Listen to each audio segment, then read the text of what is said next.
Yes, आपण सुरू करू शकतो सर.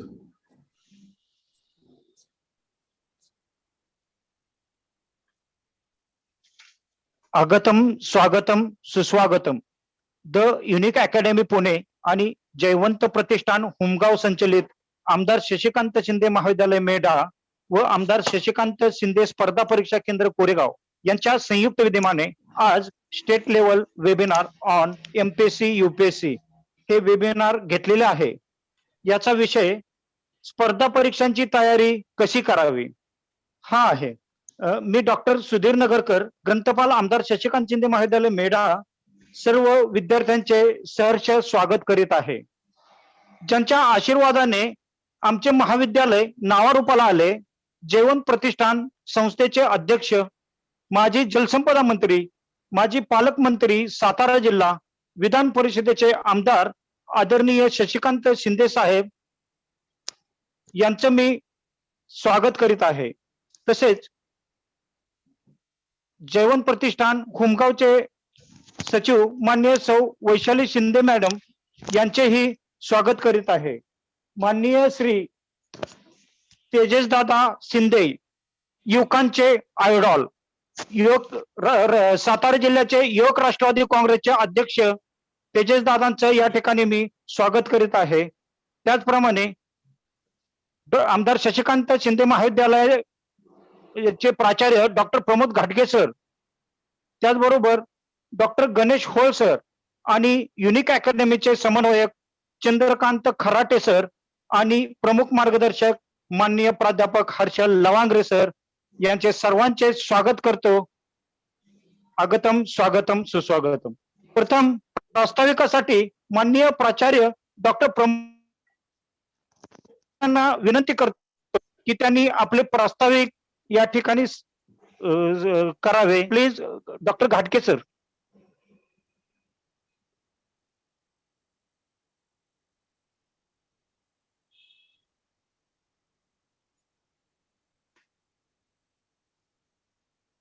स्पर्धा परीक्षा केंद्र कोरेगाव. हॅलो, आवाज येतोय ना माझा? हो, येतो. आणि द युनिक अकॅडमी पुणे यांच्या संयुक्त विज्ञानाने राज्य पातळीवर वेबिनार एमपीएससी यूपीएससी परीक्षा या स्पर्धा परीक्षेसाठी जी तयारी कशी करावी हा विषय घेतलेला आहे आणि ग्रामीण भागातील मुलांना या संधीचा फायदा व्हावा हा उद्देश आहे. ग्रामीण भागातील मुलांच्या मध्ये कष्ट करण्याची तयारी असते, परंतु त्यांना योग्य मार्गदर्शन न मिळाल्यामुळे हे विद्यार्थी मागे पडतात. या विद्यार्थ्यांना स्पर्धा परीक्षेचे योग्य मार्गदर्शन मिळण्यासाठी हे वेबिनार आयोजित केलेले आहे. या वेबिनार मध्ये सहभागी झालेल्या विद्यार्थ्यांना माजी जलसंपदा मंत्री आदरणीय आमदार शशिकांत शिंदे साहेब मार्गदर्शन करणार आहेत. तसेच जयवंत प्रतिष्ठान संस्थेच्या सचिव आदरणीय सौ वैशाली शिंदे मॅडम वहिनी साहेब मार्गदर्शन करणार आहेत. तसेच युवकांचे आयडॉल राष्ट्रवादी जिल्हा अध्यक्ष युवकांचे अध्यक्ष तेजस दादा शिंदे हे सुद्धा मार्गदर्शन करणार आहेत.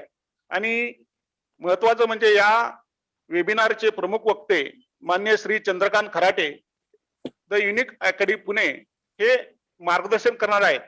या वेबिनार मध्ये सहभागी झालेल्या सर्व विद्यार्थ्यांचे मी स्वागत करतो आणि थोडक्यात महाविद्यालयाशी बोलतो. खर तर छत्रपती शिवाजी महाराजांच्या पदमस्पर्शाने पावन झालेल्या या जावली तालुक्यात मौजे हुमगाव येथे उद्यमे ही सिद्धांती कार्यानी न मनोरथे हे ब्रीद घेऊन सन 2000 रोजी जयवंत प्रतिष्ठानची स्थापना आदरणीय आमदार शशिकांत शिंदे साहेबांनी केली. तसं म्हणलं तर जावली हा डोंगरी व दुर्गम तालुक्यात आज 21व्या शतकातील शैक्षणिक क्षेत्रामध्ये खूप तसा मागे राहिलेला होता. पण साहेबांनी खास करून उच्च शिक्षणाची ज्या काही अपुऱ्या सोयी होत्या त्यामुळे विद्यार्थ्यांना इच्छा असूनही 12वी नंतरचे उच्च शिक्षणात घेता येत नव्हते. आर्थिक परिस्थितीमुळे दूरच्या ठिकाणी जाऊन शिक्षण घेणे परवडत नव्हते. या सर्व परिस्थितीचा विचार करता दुर्गम डोंगरी भागातील विद्यार्थ्यांना उच्च शिक्षण घेता यावे म्हणून माननीय आमदार शिंदे साहेबांनी सन 2002 रोजी जयवंत प्रतिष्ठान हुमगाव संचलित या महाविद्यालयाची स्थापना केली. खरं तर येथील जनतेची 21व्या शतकातील स्पर्धा करण्याची शैक्षणिक प्रगती झाली नाही, ही जनता अशीच राहू नये व येणारी पिढी स्पर्धात्मक युगामध्ये आव्हान पेलणारी व सक्षम असावी. जावळीच्या या भावी पिढीमध्ये शैक्षणिक गुणात्मक विस्ताराची फार मोठी शक्ती आहे. डोंगरी भागातील या विद्यार्थ्यांना शालांत परीक्षेत व शैक्षणिक क्षेत्रात चांगले यश संपादन केलेले आहे. या अनेक विद्यार्थ्यां आणि विद्यार्थिनींना शिक्षण घेण्याची नितांत गरज व इच्छा आहे. आजवर या परिसरातील विद्यार्थ्यांचे जे शैक्षणिक नुकसान झाले ते होऊ नये, हा एकमेव उद्देश समोर ठेवून मेढा या तालुक्याच्या ठिकाणी या महाविद्यालयाची उभारणी करण्यात आली. सन 2002 रोजी हे स्थापन झालेल्या महाविद्यालयात म्हणजे डोंगराच्या कुशीत निसर्गाच्या सानिध्यात या महाविद्यालयाची जवळजवळ 20,000 स्क्वेअर फूटची इमारत संस्थेच्या मालकीची साहेबांनी स्वमालकी कुठल्याही अनुदान न मिळवता ही उभी केलेली आहे. या इमारतीचे उद्घाटन माननीय राज्याचे उपमुख्यमंत्री माननीय अजितदादा पवार यांनी या इमारतीचं उद्घाटन केलं. खरं तर मला सांगायला आनंद वाटतो, हे जे महाविद्यालय उभं करत असताना साहेबांनी फार मोठं सहकार्य केल्यामुळे हे महाविद्यालय उभं राहिलं. आता या महाविद्यालयामध्ये कला, वाणिज्य आणि सायन्स विभागातून जवळजवळ 1500 विद्यार्थी शिक्षण घेत आहेत. हे महाविद्यालय संपूर्ण तालुक्यामध्ये एकमेव उच्च निकालाची परंपरा असणारे अग्रगण्य व नामांकित म्हणून ओळखले जाते. विद्यार्थ्यांचा बौद्धिक, शारीरिक, मानसिक व शैक्षणिक स्वरूपाचा सर्वांगीण विकास होण्याच्या दृष्टीने आवश्यक असणाऱ्या सर्व सुविधांची उपलब्धता या महाविद्यालयामध्ये केलेली आहे. ही ज्ञानगंगा डोंगर कपारीत पोहोचली असून जवळजवळ आसपासच्या 40 ते 50 गावाहून विद्यार्थी या महाविद्यालयात शिक्षण घेत आहेत. या महाविद्यालयातील विद्यार्थ्यांचा सर्वांगीण विकास होण्यासाठी विविध क्रीडा स्पर्धा, वक्तृत्व, निबंध, वादविवाद स्पर्धा, स्पर्धा परीक्षा मार्गदर्शन केंद्र, संगणक शिक्षण व इतर अनेक उपक्रम सुरू केलेले आहेत. त्याचप्रमाणे तज्ञ आणि कुशल व्यासंगी असा प्राध्यापक वर्ग विद्यार्थी सतत या महाविद्यालयासाठी काम करत आहे, आत्मीयतेनं ज्ञानदान करीत आहे. आणि या महाविद्यालयाचं जे राष्ट्रीय मूल्यांकन बेंगलोर नॅक समिती यांनी मूल्यांकन करून या महाविद्यालयाला B+ म्हणजे CGPA 2.55 B+ हा ग्रेड दिलेला आहे. मला आनंद वाटतो की हे महाविद्यालय उभं करत असताना या महाविद्यालयाच्या उभारणीमध्ये खास करून आमच्या महाविद्यालयातील संस्थेचे संस्थापक अध्यक्ष आणि संस्थेच्या सचिव आदरणीय वहिनी साहेब यांच्या मार्गदर्शनाकडून या महाविद्यालयाची वाटचाल होत आहे. या जे काय ज्ञान रथ चालू केलेला आहे या चाकाला गतिमान देण्यासाठी यांचं फार मोठं योगदान आहे. त्याचबरोबर संस्थेचे विश्वस्त राहुलभाई जगताप, अशोकराव नवले, त्याचबरोबर ऋषिकांत शिंदे, दादासाहेब शिंदे यांची योग्य आणि मार्गदर्शन मिळत आहे. आणि महाविद्यालयातील सर्व प्राध्यापक त्याबद्दल सगळं शैक्षणिक ज्ञानात सहभागी झालेला आहे. आणि हे महाविद्यालय थोडक्यात की तालुक्यातलं एकमेव महाविद्यालय असून सुद्धा एक विद्यार्थ्यांना विशेषतः मुलींना शिक्षण देण्याची सोय झाल्यामुळे हे महाविद्यालय भविष्यात चांगल्या सोयी उपलब्ध करून देणार आहेत. आणि या थोडक्यात मी या महाविद्यालयाविषयी थोडक्यात बोललो, माझं मनोगत थांबवतो. धन्यवाद सर. युनिक अकॅडमीचे समन्वयक माननीय श्री चंद्रकांत खराटे सर यांना विनंती करतो की आपण युनिक अकॅडमीच्या वतीने प्रास्ताविक करावे. खराटे सर. नमस्कार सर. नमस्ते. आमदार शशिकांत शिंदे महाविद्यालय मेढा तसेच आमदार शशिकांत शिंदे स्पर्धा परीक्षा केंद्र कोरेगाव हुमगाव प्रतिष्ठान संचलित अध्यक्ष या प्रतिष्ठानच्या सेक्रेटरी श्रीयुत वैशालीताई शिंदे मॅडम, आपल्या सर्वांचे आदरणीय श्रीयुत आमदार शशिकांत जी शिंदे साहेब, प्राचार्य श्रीयुत प्रमोदजी घाटगे सर, संस्थेचे महाविद्यालयाचे कोऑर्डिनेटर श्रीयुत नगरकर सर, स्पर्धा परीक्षा केंद्राचे समन्वयक श्री डॉक्टर होळ सर, या सर्वांना मी धन्यवाद देतो. आपल्या सर्वांच्या आशीर्वादाने हा कार्यक्रम आपण संपन्न करत आहोत. युनिक अकॅडमी गेल्या 1 महिन्यापासून मी आपल्या संपर्कात होतो आणि आपण लगेच हा कार्यक्रम घेण्यासाठी आपल्याला संस्थेला परवानगी दिली. आमच्या संस्थेच्या माध्यमातून UPSC, MPSC, PSI, STI, ASO, banking, SSC अशा सर्व स्पर्धा परीक्षा संदर्भात व्याख्यान मार्गदर्शन केलं जातं विद्यार्थ्यांना. मी आपला जास्त वेळ न घेता आपल्या प्रतिष्ठान बरोबर युनिक अकॅडमी जेवढं प्रतिष्ठानला या स्पर्धा परीक्षा संदर्भात जी काय आवश्यकता किंवा जे विद्यार्थ्यांसाठी काय करता येईल एकत्रित्या हे आपण एकत्रित करूया, एवढा मी आपल्या संस्थेला विश्वास देतो आणि मी माझे 2 शब्द इथे थांबवतो. धन्यवाद सर. प्रमुख उपस्थिती मान्यवर माननीय श्री आमदार शशिकांत शिंदे साहेबांना मी विनंती करतो की त्यांनी विद्यार्थ्यांना शब्दरूपी शुभाशीर्वाद द्यावेत. माननीय आमदार साहेब. युनिक अकॅडमी पुणे आणि आमदार शशिकांत शिंदे महाविद्यालय मेढा, आमदार शशिकांत शिंदे स्पर्धा परीक्षा केंद्र कोरेगाव यांच्या संयुक्त विद्यमानाने आज ऑनलाईन या ठिकाणी स्पर्धा परीक्षेच्या संदर्भातून मार्गदर्शन करण्यासाठी उपस्थित असलेले प्राचार्य हर्षदजी लवंगारे, ज्यांनी यासाठी प्रयत्न केला ते युनिक अकॅडमीचे खराटे साहेब, प्रमोदजी घाटगे, नगरकरजी, डॉक्टर होळ आणि वैशालीजी शिंदे, तेजस शिंदे या सर्वांनी हा कार्यक्रम आयोजित केला. मी मनापासून या सर्वांचं पहिल्या प्रथम अभिनंदन करतो, स्वागत करतो. विशेषतः या ऑनलाईन स्पर्धेच्या असलेल्या या सेमिनारमध्ये जेवढे विद्यार्थी सहभागी झालेत त्यांना सुद्धा मनापासून अभिनंदन, स्वागत करताना शुभेच्छा सुद्धा देतो. खरं म्हटलं तर कोरोनाच्या पार्श्वभूमीवर स्पर्धा परीक्षा आणि परीक्षेचे अनेक प्रश्न, परीक्षा कशा होणार, कधी होणार, असे अनेक प्रश्न उभे राहिलेले आहेत. अधिवेशन चालू आहे. अधिवेशनाच्या काळामध्ये सुद्धा सातत्याने कधी परीक्षा होतील, कुठल्या महिन्यात होतील, अशा अनेक वेगवेगळ्या प्रकारचे विद्यार्थ्यांच्या मनामधले संभ्रम, त्यांच्या पालकांच्या मनामधले संभ्रम या ठिकाणी उभे राहतात. हे पाहिलंय. खरं म्हटलं तर ही स्पर्धा परीक्षा आज ऑनलाईन करण्याच्या संदर्भातला निर्णय हा खरं म्हटलं तर या कोरोनाच्या पार्श्वभूमीवर आपण सुरक्षित अंतर ठेवून बहुतेक आता शाळा, कॉलेज वगैरे सगळं हे आता ऑनलाईन वरच चाललेलं आहे. हे परदेशांमध्ये अशा प्रकारची शिक्षण प्रणाली होती, परंतु निसर्गाच्या या कोरोनामुळे ती आता देशामध्ये पण सुद्धा तशा पद्धतीची अंमलबजावणी करावं लागत आहे.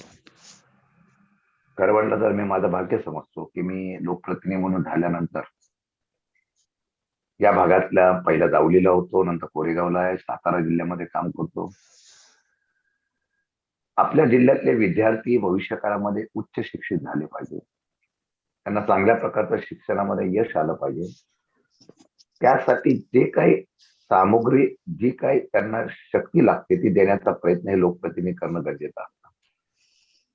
मग अशी प्रमोदजी घाटगे यांनी सांगितलेली वस्तुस्थिती आहे. मी ज्यावेळेला जावलीचा आमदार झालो त्यावेळेला त्या जावलीच्या खोऱ्यामध्ये 12वीच्या नंतर 10वीच्या नंतर शिक्षण घेण्याची फार अडचण होती. एवढंच नव्हे, तो सह्याद्रीच्या कानाकोपऱ्यामध्ये उंच असलेल्या शिखरावर वाड्या वस्त्या आहेत, तिथं मुली 7वी नंतर शिक्षणाला जात नव्हत्या ही वस्तुस्थिती आहे. मी जास्त लांबचं सांगणार नाही, पण विद्यार्थ्यांना मुद्दाम सांगतो की आई वडिलांची इच्छा असते, परंतु निसर्ग आणि दुर्गम परिस्थितीवर नाईलाजाने अशा प्रकारच्या विद्यार्थ्यांना शिक्षण घेता येत नव्हतं, कारण डोंगरातून खाली यायचं आणि महाविद्यालयामध्ये शिक्षण घ्यायचं. परवाच्या दिवशी कुसुंबे मोऱ्यामध्ये, सह्याद्रीनगरमध्ये माझ्या सौभाग्यवती वैशाली शिंदे आणि किर्लोस्कर ग्रुप यांनी आम्ही जॉईंटली एक शाळेची इमारत बांधण्याचा कार्यक्रम घेतला.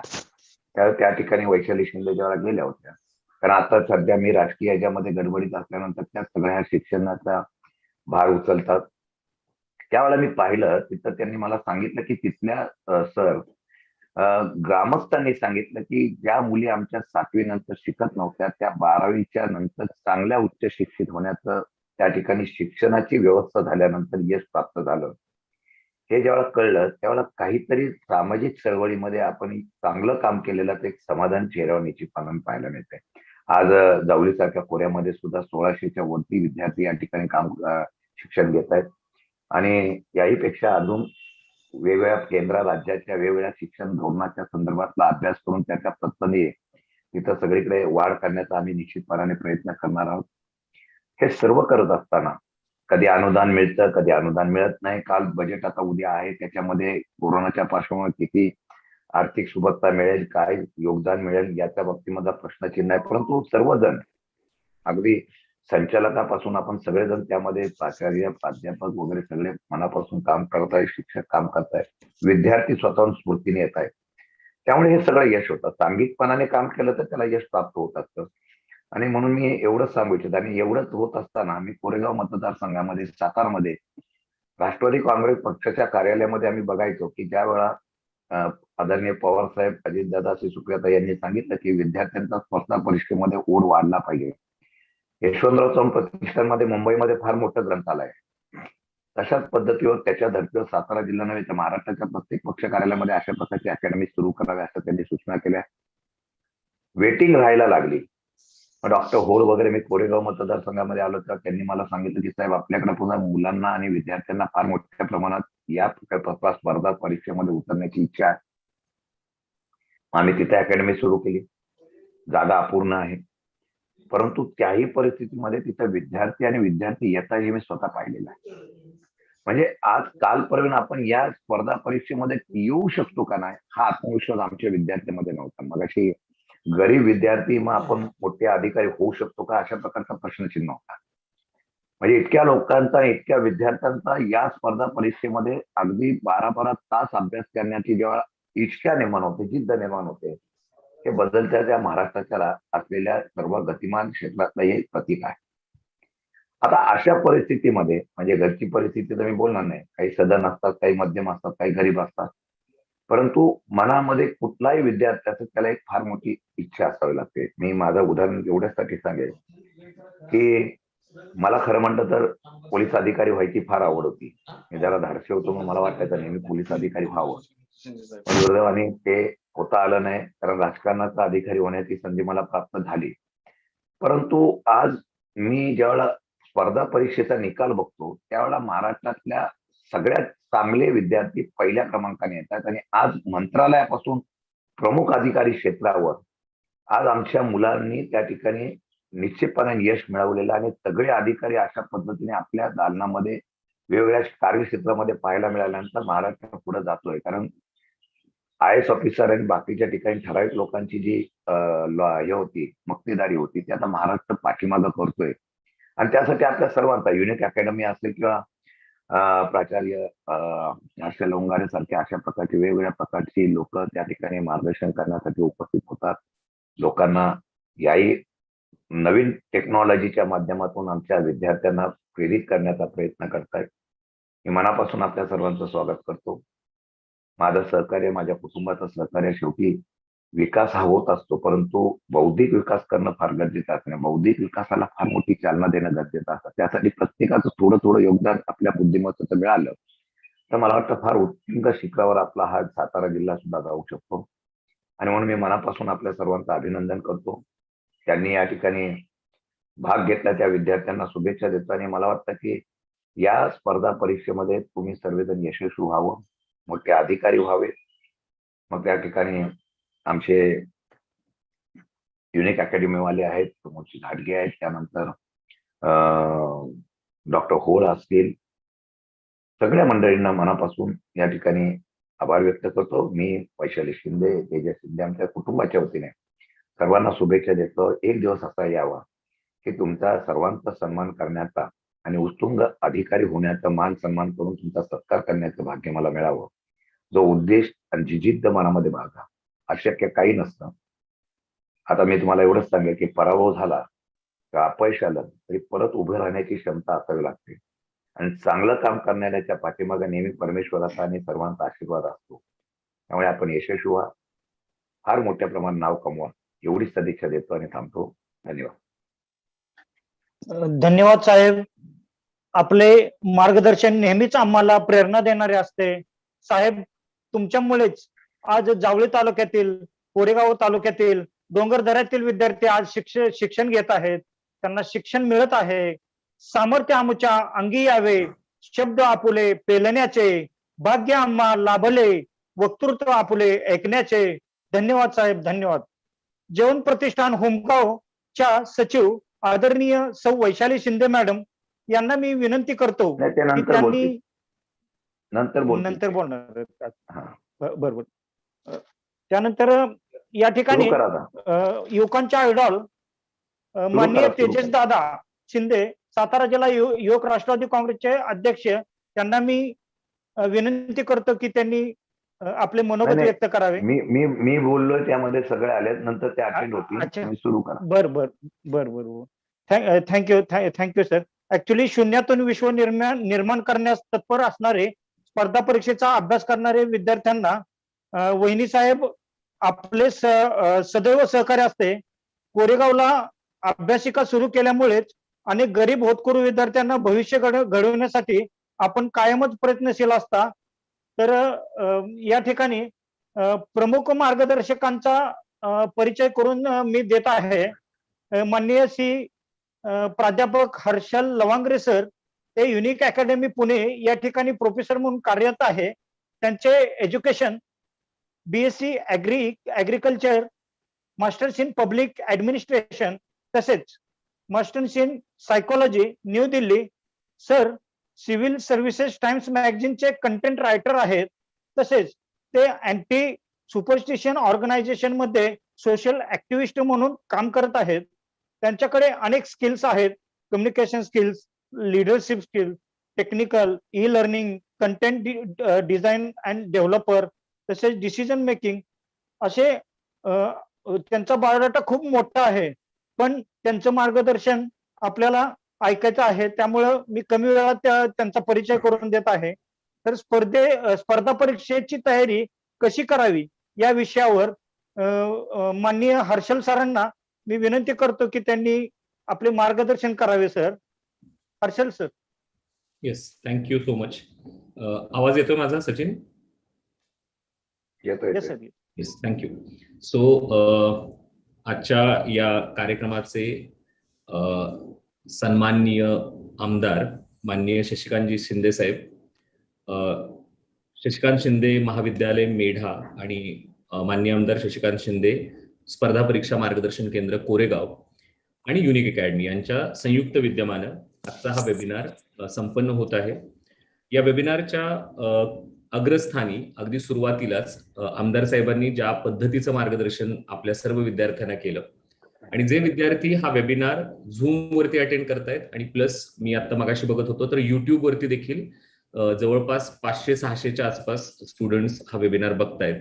तर या दोन्ही ठिकाणच्या विद्यार्थ्यांचं मी यामध्ये मनपूर्वक स्वागत करतो. आणि ज्या पद्धतीचं मार्गदर्शन सरांनी केलं आणि ज्या खडतर परिस्थितीमध्ये सरांचा एकूण प्रवास आहे आणि त्यातनं त्यांना जे जाणवलं की ज्याचा उल्लेख त्यांनी केला की त्या जावळीच्या किंवा एकूणच त्या मेढाच्या परिसरामध्ये विद्यार्थ्यांना आणि प्रामुख्याने मुलींना जे शिक्षण घेण्यासाठी अडचणी येत होत्या आणि त्यातनं महाविद्यालयाची निर्मिती झाली. आणि कदाचित प्राचार्य सरांना आठवत असेल किंवा नगरकर सरांना आठवत असेल की 3 वर्षापूर्वी मी मेढ्याच्या आपल्या महाविद्यालयामध्ये एका सेमिनारसाठी आलेलो होतो. माझा एक फिजिकल सेमिनार तिथे झालाय आणि हा दुसरा सेमिनार आहे जो व्हर्च्युअली आपण सगळेजण भेटतोय. सो या पूर्ण कार्यक्रमाचे प्रमुख ज्याला काय म्हणू आपण की अट्रॅक्शन असं ज्याला म्हणू आपण की स्वतः आमदार साहेब या कार्यक्रमाला उपस्थित आहेत, त्याबद्दल मी त्यांचा मनपूर्वक आभारी आहे किंवा मी देखील त्याच्यामध्ये स्वतःचं हे भाग्य समजतो की या कार्यक्रमामध्ये मला बोलायची संधी मिळाली. याचबरोबर जयवंत प्रतिष्ठान हुमगावच्या सेक्रेटरी माननीय वैशाली शिंदे मॅडम, महाविद्यालयाचे प्राचार्य प्रमोद घाडगे सर आणि कन्व्हेनर डॉक्टर होळ सर आणि डॉक्टर नगरकर सर आणि सर्व विद्यार्थी मित्र आणि मैत्रिणी, पुढचा साधारण 1 तास मी तुमच्यासोबत स्पर्धा परीक्षांची तयारी आणि या तयारीमध्ये आपण काय केलं पाहिजे, कशा पद्धतीच्या अडचणी आपल्याला येऊ शकतात, कोणकोणत्या प्रकारचं संदर्भ साहित्य आपण वापरलं पाहिजे, आणि तुम्ही ज्या भागात आहात, म्हणजे 2 संस्थांच्या संयुक्त विद्यमानं हा कार्यक्रम होतोय, म्हणजे कोरेगावची एक संस्था आणि मेढ्याची एक संस्था, म्हणजे सातारा जिल्ह्यातल्या 2 या संस्था आहेत. आणि तसं बघायला गेलं तर ह्या दोन्ही संस्था एकमेकांपासून अंतरावरती आहेत. मी स्वतः सातारा जिल्ह्यातला आहे. माझं पुसेगाव हे आजोळ आहे, राजापूर हे माझं मूळ गाव आहे. आणि पुसेगावच्या शासकीय विद्यानिकेतन पुसेगाव या ठिकाणी माझं 5वी ते 10वी पर्यंत एज्युकेशन झाले. त्यामुळे हा परिसर मला बऱ्यापैकी चांगला माहित आहे. म्हणजे काल खोळ सरांशी देखील ज्यावेळी फोन माझा झाला त्यावेळी एक जाणीव त्यातनं कुठेतरी ही निर्माण झाली की प्रामुख्यानं मोठ्या प्रमाणात मुलं जी स्पर्धा परीक्षांची तयारी करतात त्यांना मार्गदर्शन, त्यांना गाईडन्स, त्यांना अभ्यास साहित्य, लायब्ररी सारख्या फॅसिलिटी यांची चणचण नेहमी भासते. आणि आज कोरेगावमध्ये ज्या पद्धतीचं स्पर्धा परीक्षा मार्गदर्शन केंद्र सुरू झालेलं आहे, तिथं ज्या पद्धतीची लायब्ररी, त्या पद्धतीचं वातावरण हे देण्याचा प्रयत्न केला जातोय. आणि एकूणच तुमच्या संस्थेच्या माध्यमातून, प्राचार्यांच्या माध्यमातून, एकूण तुमच्या सगळ्या शिक्षकांच्या माध्यमातून ज्या पद्धतीनं तळमळीनं या स्वरूपाच्या ऍक्टिव्हिटीज राबवल्या जात आहेत त्याचा जास्तीत जास्त लाभ विद्यार्थ्यांनी घ्यावा. आणि त्याच्यामध्ये एक मार्गदर्शन आणि त्याच्यामध्ये एक मोटिवेशन जे गरजेचं असतं ते मोटिवेशन सततपणे शोधण्याचा आपण सगळ्यांनी प्रयत्न करावा. आणि त्यामध्ये मदत करण्याचं काम युनिक अकॅडमी नेहमीच आपल्याला करणार आहे. आजचा हा वेबिनार की ज्याच्यामध्ये ज्या महत्वपूर्ण गोष्टींची चर्चा आपल्याला करायची आहे, ज्याच्यामध्ये प्रामुख्याने युपीएससी आणि एमपीएससी या 2 स्पर्धा परीक्षा आयोगांच्या माध्यमातून घेतल्या जाणाऱ्या वेगवेगळ्या परीक्षा आणि या परीक्षांची तयारी करत असताना कुठल्या प्रकारची खबरदारी आपण घेतली पाहिजे, बेसिक इन्फॉर्मेशन आपल्याला काय असायला पाहिजे, अभ्यासक्रम या परीक्षांचा कसा आहे आणि ही तयारी करत असताना स्ट्रॅटेजी आपली कशी असली पाहिजे याच्याबद्दल मी पुढचा 1 तास तुमच्याशी बोलेन.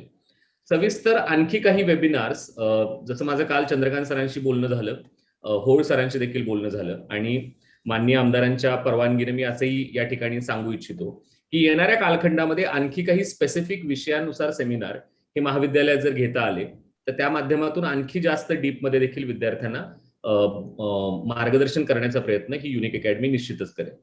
आता वेबिनारच्या सुरुवातीला सगळ्यात पहिल्यांदा मी तुमच्यासोबत बोलत असताना एमपीएससी आणि युपीएससी या 2 स्पर्धा परीक्षांच्या संदर्भात बोलणार आहे. मी सायमल्टेनियसली तुमच्याशी बोलेन, ज्याच्यामध्ये एमपीएससी ची पात्रता काय असते, एमपीएससी ची रिक्वायरमेंट काय असते, एज्युकेशनल क्वालिफिकेशन काय लागतं आणि त्याचबरोबर युपीएससी मध्ये देखील कशा पद्धतीनं रिक्वायरमेंट्स लागतात याच्याबद्दलची चर्चा सायमल्टेनियसली आपली चालेल.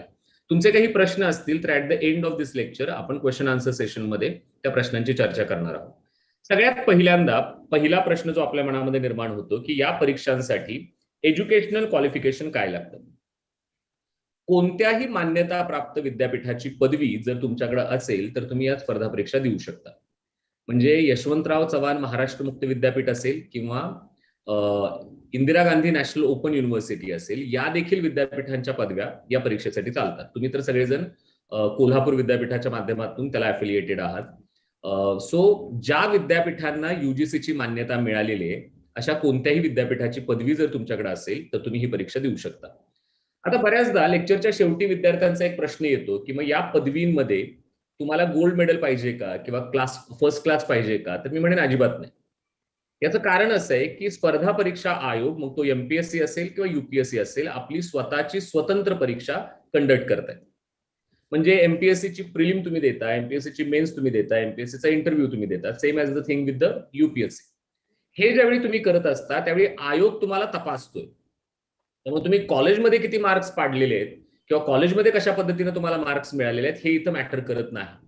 आता हे सांगणं का आवश्यक आहे, तर बऱ्याच वेळा विद्यार्थ्यांना तयारी करत असताना असं कुठेतरी वाटत असतं की माझं ग्रॅज्युएशन मी ज्या परिस्थितीवरती मात करून केलेलं आहे अशा परिस्थितीमध्ये मला ग्रॅज्युएशन मध्ये जर चांगले मार्क पाडता येत नसतील किंवा नसतील पडलेले आणि मग माझ्या कॉम्पिटिशनला आयआयटीचे स्टुडंट्स, कम्प्युटरचे स्टुडंट्स, डॉक्टर स्टुडंट्स हे जर असतील तर त्यासोबत मी कॉम्पिट करू शकेन का आणि माझा तिथं निभाव लागेल का. दुसरी एक अडचण असते की मला पुण्या मुंबईला जाणं शक्य नाहीये, मला दिल्लीला जाणं शक्य नाहीये, मी सातारा जिल्ह्यात राहून मेढ्यामध्ये किंवा कोरेगावमध्ये राहून ही तयारी करू शकतो का, तर हो, निश्चितपणे करू शकतो. याचं कारण आज असं आहे की तुम्हाला माहिती आहे की या पूर्ण कोविड कालखंडामध्ये, या पूर्ण कोरोना कालखंडामध्ये आपल्याला अनेक गोष्टी कोरोनाने शिकवलेल्या आहेत. म्हणजे आमदार साहेबांनी मगाशी ज्याचा उल्लेख केला की परदेशामध्ये ऑनलाईन किंवा व्हर्च्युअल प्लॅटफॉर्मवरनं एज्युकेशन दिलं जात होतं, आज आपण सरसकट प्रचंड मोठ्या प्रमाणात त्याचा वापर करतो. म्हणजे बघा, तुम्ही गेले जवळपास वर्षभर तुमचे झूम वरून किंवा टीम वरून किंवा सिस्को वेबएक्स वरून किंवा गुगल हँगआउट मीट वरून तुमचे लेक्चर सुरू आहेत. तरी इमॅजिन केलं असतं का आपण की या पद्धतीने आपल्याला कधी लेक्चर करावे लागले असते? आपण हे का करतोय? तर याचं कारण असं आहे की आपले जे सगळे हिरोज आहेत, आणि हे हिरोज कोण आहेत? तर पूर्ण सगळं प्रशासन, ज्याच्यामध्ये पंतप्रधान असतील, ज्याच्यामध्ये मुख्यमंत्री असतील, ज्याच्यामध्ये सगळे आमदार खासदार असतील, ज्याच्यामध्ये कलेक्टर्स असतील, ज्याच्यामध्ये पोलीस अधिकारी असतील, ज्याच्यामध्ये डॉक्टर्स आणि नर्सेस असतील, हे सगळे गेल्या वर्षभरातले आपले हिरोज आहेत. आणि ते तुम्हाला सुरक्षित ठेवण्यासाठी, तुम्हाला सेफ ठेवण्यासाठी, तुम्हाला या जागतिक महामारीचं संकट जे आलेलं आहे त्याच्यामधून तुम्हाला या रोगाचा प्रादुर्भाव होऊ नये म्हणून सुरक्षित ठेवण्याचा प्रयत्न करतात. आणि दुसऱ्या बाजूला आपलं एज्युकेशन थांबू नये, आपलं शिक्षण थांबू नये, यासाठी तुमचं महाविद्यालयातले सगळे प्राध्यापक हे तुम्हाला या ऑनलाईन प्लॅटफॉर्मच्या माध्यमातून कनेक्ट होण्याचा किंवा कनेक्ट करण्याचा प्रयत्न करतात. याच्यामध्ये अनेक अडचणी आहेत, मला माहिती आहे. कारण मी ज्यावेळी लॉकडाऊन मध्ये शिथिल झाला त्यावेळी माझ्या गावी ज्यावेळी गेलो, त्यावेळी माझ्या गावातली जी मुलं कॉलेजमध्ये जात होती त्यांच्याकडे मोबाईल नाहीये, त्यांच्याकडे हँडसेट नाहीये, स्मार्टफोन नाहीयेत. आणि मग गावात कुणाकडे तरी एखादा स्मार्टफोन असतो, मित्राकडे स्मार्टफोन असतो, एका त्या स्मार्टफोनवरती 3-3, 4-4 मुलं बसून हे लेक्चर अटेंड करतात. ही वस्तुस्थिती आहे. पण स्टील आपण ते एज्युकेशन घेण्याचा प्रयत्न करतोय. मला ह्याची पण खात्री आहे की आता हा वेबिनार सुरू असताना देखील अनेक मित्र मिळून हा वेबिनार बघत असतील. आणि या पूर्ण कालखंडामध्ये तुम्ही शिकण्याचं जे काही तुमचं ध्येय आहे किंवा शिकण्याची जी काही तुमची धारणा आहे ती कुठेही तुटू देत नाही आहात. म्हणजे मला चांगलं आठवतं की गेल्या वर्षी मार्च महिन्यामध्ये 25 मार्चला लॉकडाऊन लागला आणि त्याच्या आधी 14 मार्चला युनिक अकॅडमीचे जे क्लासेस सुरू होते, बॅचेस सुरू होत्या, त्या बॅचेस मधल्या मुलांना घरी पाठवावं लागलं. याचं कारण कोरोनाची भीती किंवा त्याचा प्रादुर्भाव सुरू झालेला होता.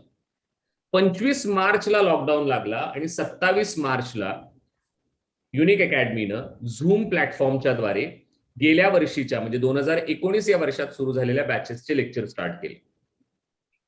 आणि साधारण मे महिन्यापासून ते आज तागायत या ऑनलाईन व्हर्च्युअल प्लॅटफॉर्मच्या माध्यमातून जवळपास 70+ बॅचेस लॉन्च केल्या. दुसऱ्या बाजूला प्रचंड मोठ्या प्रमाणातलं ग्रंथ साहित्य, ज्यामध्ये युनिक बुलेटिन असेल, युनिकच्या नोट्स असतील, युनिकची पुस्तकं असतील, इतर काही वेगवेगळ्या विद्यापीठांची पुस्तकं असतील, म्हणजे गव्हर्नमेंटने डिजिटल लायब्ररी ओपन केलेली होती. सो त्याच्या माध्यमातून स्पर्धा परीक्षांसाठी लागणारी पुस्तकं असतील ही युनिकनं विद्यार्थ्यांसाठी मोफत उपलब्ध केली. आणि याच धर्तीवरती गेल्या वर्षी सुरू केलेली वेबिनारची मालिका, ज्याच्यामध्ये आजचा हा जवळपास 115वा वेबिनार आहे की वेगवेगळ्या महाविद्यालयांसोबत आम्ही कनेक्ट होऊ शकतो.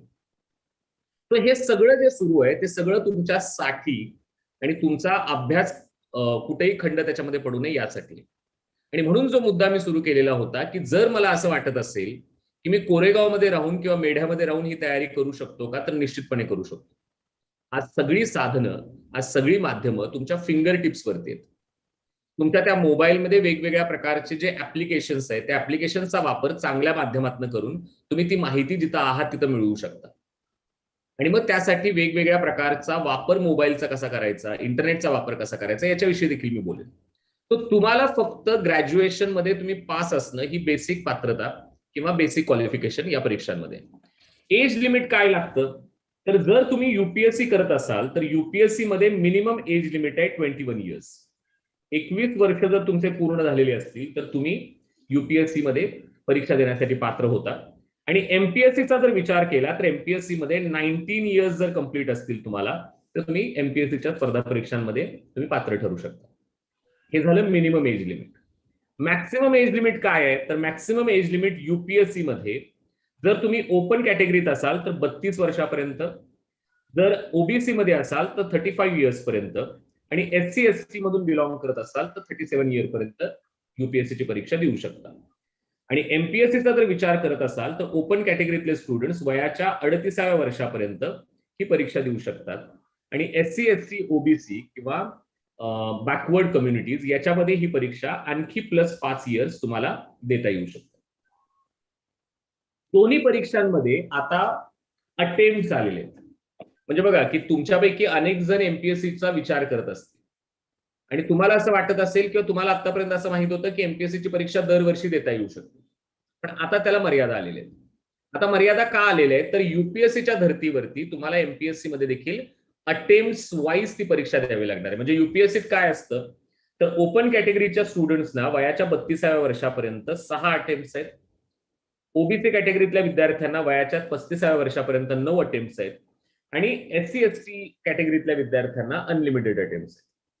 त्याच पद्धतीनं एमपीएससी मध्ये पण आता अटेम्प्टचं लिमिटेशन आलेलं. म्हणजे तुम्हाला जे दिलेले अटेम्प्ट्स आहेत आणि त्याचं डिटेल 2021चं ज्यावेळी नोटिफिकेशन येईल त्यावेळी एमपीएससी आपल्या वेबसाईटवरती सविस्तरपणे कशा पद्धतीने तुम्हाला ते अटेम्प्ट युटिलाइज करता येऊ शकतात हे सांगणार आहे. आता इथे लक्षात घ्या की मिनिमम एज लिमिट मी तुम्हाला सांगितली वयाच्या 19व्या वर्षापर्यंत किंवा 19व्या वर्षापासून परीक्षा देऊ शकता किंवा युपीएससी वयाच्या 21व्या वर्षापासून तुम्ही देऊ शकता. आता त्याची मॅक्सिमम एज लिमिट मी सांगितली 38 इयर्स ओपन साठी आणि 32 इयर्स ओपन साठी अनुक्रमे एमपीएससी आणि युपीएससी साठी. याचा अर्थ असा आहे का की मी आता 21व्या वर्षी आहे किंवा 22व्या वर्ष सुरू आहे तर मला 38व्या वर्षापर्यंत अटेम्प्ट आहे तोपर्यंत मी देत राहतो? नो. तुम्हाला जर योग्य मार्गदर्शन असेल, तुम्हाला जर योग्य वातावरण असेल, तुम्हाला जर या संधी उपलब्ध असतील, तुमची जर अभ्यास करण्याची तयारी असेल, आणि मगाशी साहेबांनी सांगितलं की 12-12 तास 14-14 तास अभ्यास करणं आवश्यक आहे आणि त्या स्वरूपाची मुलं त्यांनी त्यांच्या आसपास बघितलेले आहेत. अनेक अधिकारी त्यांनी आसपास ते ऑब्झर्व्ह करत असतात. तर त्यांची देखील ही धारणा आहे की या महाविद्यालयातनं देखील एखादा विद्यार्थी शिकून तो अधिकारी होऊन त्याचा गौरव करण्याचा काय म्हणू आपण त्याला की त्या गौरव करण्याची एक संधी त्या महाविद्यालयाला किंवा एकूणच तुमच्या पूर्ण परिवाराला मिळावी अशी एक धारणा किंवा असं एक मत त्यांनी व्यक्त केलं. तो मला जर समजा एमपीएससी करायची असेल तर माझ्यामध्ये ही इच्छाशक्ती, माझ्यामध्ये ही जिद्द, माझ्यामध्ये ही विल पॉवर असली पाहिजे आणि मी 12 तास 14 तास 16 तास अभ्यास केला पाहिजे आणि तो जर मी करत असेल तर पुढचं 1 ते 1.5 वर्ष हे इनफ आहे तुम्हाला पूर्ण स्टडी करण्यासाठी. आणि 1 ते 1.5 वर्ष अभ्यास करून आणि ग्रॅज्युएशन तुमचं सगळ्यांचं चाललं असेल तर विदिन दॅट ग्रॅज्युएशन तुम्ही ही तयारी करू शकता. म्हणजे अगदी मागच्या रविवारी मी आणि माझे सहकारी अमोल घोडके सर आम्ही एक वेबिनार युट्यूबवरती घेतला होता आणि त्याचं टायटलच होतं की पहिल्या प्रयत्नात एमपीएससी पास करण्यासाठी काय करायचं. आणि ज्याच्यामधला पहिला प्रश्न आम्ही निवडलेला होता की पहिला अटेम्प्ट म्हणजे नेमकं काय. तुम्ही आज एमपीएससी ची तयारी करताय, तुम्ही एका बाजूला ग्रॅज्युएशन पण करताय.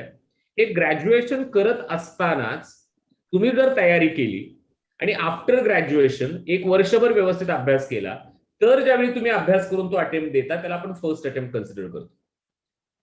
एक लक्षात घ्या की परीक्षा अवघड नाहीये पण कॉम्पिटिशन प्रचंड आहे आणि या कॉम्पिटिशन मध्ये तुम्हाला जर निभाव लावायचा असेल स्वतःचा तर तुम्हाला सततपणे अभ्यास करणं, तुमचा अभ्यास महाराष्ट्रातल्या 4-4.5 लाख मुलं जी परीक्षा देत आहेत त्यांच्यापेक्षा चांगला उंचावणं आणि यासाठी सततपणे एक नियोजन करून पुढची येणारी वर्ष 2 वर्ष 3 वर्ष तुम्ही तुमचं प्लॅनिंग करणं हे यासाठी रिक्वायर्ड. आणि त्यानंतर ज्यावेळी तुम्ही ग्रॅज्युएशन कंप्लीट झाल्यावर अटेम्प्ट द्याल that attempt will be considered as your first attempt. तर ही एक बाब त्याच्यामध्ये लक्षात घ्या. आता रिझर्वेशनच्या संदर्भात इंडियन कॉन्स्टिट्यूशन ज्या प्रकारच्या सवलती देते किंवा ज्या प्रकारच्या रिझर्वेशनच्या फॅसिलिटीज इंडियन कॉन्स्टिट्यूशन मध्ये दिलेल्या आहेत त्या सगळ्या एमपीएससी साठी देखील आणि युपीएससी साठी देखील लागू आहे. त्याच्यामुळं त्याच्याबद्दल काळजी बाळगायचं कारण नाहीये. जाहिरात कधी येते, ऍडव्हर्टाइजमेंट कधी येते तर अगदी 2 दिवसापूर्वी युपीएससीची 2021 मधल्या परीक्षांसाठीची ऍडव्हर्टाइजमेंट आलेली म्हणजे नोटिफिकेशन आलेलं आहे. एमपीएससीच्या बाबतीत तुम्ही जर बघितलं तर एमपीएससीचं शेड्यूल कोविडमुळे थोडंसं डिस्टर्ब झालं होतं. पण 14 तारखेला 2020 मधली एक्झाम जी पोस्टपोन करावी लागली होती वारंवार कोविडच्या कारणांमुळे ती 14 तारखेला होते. आणि या वर्षभरामध्ये एमपीएससी परत आपलं शेड्यूल हे सिंक्रोनाइज करेल आणि मग पुढच्या वर्षीपासून पुन्हा मागच्या वर्षीप्रमाणे साधारणपणे डिसेंबरमध्ये नवीन परीक्षांचं नोटिफिकेशन येतं आणि मार्चमध्ये पूर्व परीक्षा एमपीएससीची घेतली जाते. ज्यावेळी ऍडव्हर्टाइजमेंट येते त्यावेळी दोन्ही आयोग एमपीएससी असेल किंवा युपीएससी असेल आपल्या वर्षभरातल्या पूर्ण परीक्षांचं वेळापत्रक हे आपल्या वेबसाईटवरती डिक्लेअर करतात. आणि माझ्यावर विश्वास ठेवा मित्रांनो की जग इकडचं तिकडं झालं, जग उलटपालट झालं तरी त्या टाइम टेबलमध्ये चेंज होत नाही. म्हणजे अगदीच काहीतरी भीषण घडावं लागतं. ज्या प्रकारे यावर्षी 2020 हे वर्ष आपल्या सर्वांसाठी गेलं की प्रचंड मोठ्या प्रमाणात त्या कोविडच्या कालखंडामध्ये त्या रोगाचा प्रादुर्भाव होऊ नये म्हणून थोडंसं टाइम टेबल याचं कोलमडलेलं आहे. पण एकदा ऍडव्हर्टाइजमेंट आल्यानंतर त्या टाइम टेबलमध्ये कसलाही बदल होत नाही. युपीएससी किंवा एमपीएससी हे दोन्ही देखील घटनात्मक आयोग आहेत. घटनात्मक आयोग म्हणजे काय, तर भारतीय राज्यघटनेमध्ये यांचा उल्लेख आहे. जे union public service commission is a constitutional body, Maharashtra public service commission is a constitutional body, आणि त्याच्यामुळे यांच्या परीक्षा जेव्हा कधी आहेत ते बघून विद्यापीठ आपली टाइम टेबल ठरवतात. विद्यापीठांच्या परीक्षा बघून युपीएससी परीक्षा कंडक्ट करत नाही. युपीएससीची परीक्षा कधी आहे ते चेक करून विद्यापीठ आपली टाइम टेबल ठरवतात. म्हणजे तुम्ही विचार करा की तुम्ही कोणत्या आणि किती महत्वाच्या आयोगाची परीक्षा देताय. एक्झामिनेशन सेंटर्स जर एमपीएससीचा विचार केला तर तुम्हाला सगळ्यात जवळचं सेंटर आहे सातारा, आणि युपीएससीचा विचार जर केला तर तुम्हाला सगळ्यात जवळचं पूर्व परीक्षेचं सेंटर आहे पुणे. युपीएससी महाराष्ट्रात पूर्व परीक्षा 5 ठिकाणी केंद्र होतात किंवा 5 ठिकाणी केंद्र आहे तिथे घेतली जाते. मुंबई, ठाणे, पुणे, औरंगाबाद आणि नागपूर. युपीएससीची मुख्य परीक्षा महाराष्ट्रात फक्त मुंबईला होते, आणि युपीएससीचा इंटरव्ह्यू भारतामध्ये फक्त एका ठिकाणी धोलपूर हाऊस नवी दिल्ली या ठिकाणी होतो. एमपीएससीची मुख्य परीक्षेची केंद्र तुलनेने जास्त आहेत. इंटरव्ह्यू देखील वेगवेगळ्या पॅनलच्या माध्यमातून वेगवेगळ्या ठिकाणी होतात, आणि या सगळ्या परीक्षांच्या द्वारे युपीएससी असेल किंवा एमपीएससी असेल वेगवेगळ्या प्रकारची क्लास 1 पदं ही युपीएससी द्वारे, ऑल इंडिया सर्व्हिसेस युपीएससी द्वारे, आणि वेगवेगळ्या प्रकारचे क्लास 1 आणि क्लास 2 पदं ही एमपीएससी द्वारे भरली जातात. ज्याच्यामध्ये आयएएस असेल, आयपीएस असेल आणि आयएफएस असेल, इंडियन फॉरेस्ट सर्व्हिस या स्वरूपाची ऑल इंडिया सर्व्हिसेस, आणि मग इंडियन फॉरेन सर्व्हिस असेल, इंडियन पोस्टल सर्व्हिस असेल, इंडियन रेव्हेन्यू सर्व्हिस असेल, या प्रकारच्या सेंट्रल सर्व्हिसेस, अशी जवळपास 22 ते 23 पदं ही युपीएससी द्वारे कंडक्ट केली जातात किंवा भरली जातात. आणि एमपीएससी द्वारे डेप्युटी कलेक्टर असेल, डीवायएसपी असेल, बीडीओ असेल, शिक्षणाधिकारी असेल, डेप्युटी कलेक्टर एक्साइज असेल, या स्वरूपाची पदं ही एमपीएससी द्वारे भरली जातात. दरवर्षी साधारणपणे एक बऱ्यापैकी मोठी जाहिरात ही आयोगांच्या माध्यमातून दिली जाते किंवा आयोगाच्या माध्यमातून त्या जागा भरल्या जातात. साधारण किती जागा असतात, तर युपीएससीचा विचार जर केला तर साधारण 1000च्या दरम्यान त्या जागा असतात, आणि एमपीएससीचा जर विचार केला तर साधारणपणे 200 to 500च्या दरम्यान त्या जागा असतात. आता तुम्ही म्हणाल की सर एवढ्याच जागा आहेत, म्हणजे बऱ्याच वेळा काय होतं बघा की बऱ्याच वेळा विद्यार्थी परीक्षांचा फॉर्म सुटल्यानंतर किंवा नोटिफिकेशन आल्यानंतर मला भेटायला येतात, तर मला म्हणतात की सर बघा ना, यावर्षी फक्त 79 जागा आहेत आणि कसं करायचा अभ्यास, मग देऊ का नको अटेम्प्ट. मी त्याला विचारतो की तुला किती जागा पाहिजेत, तो म्हणतो 1. मग माझ्यासाठी 1 जागा आहे ना तिथं.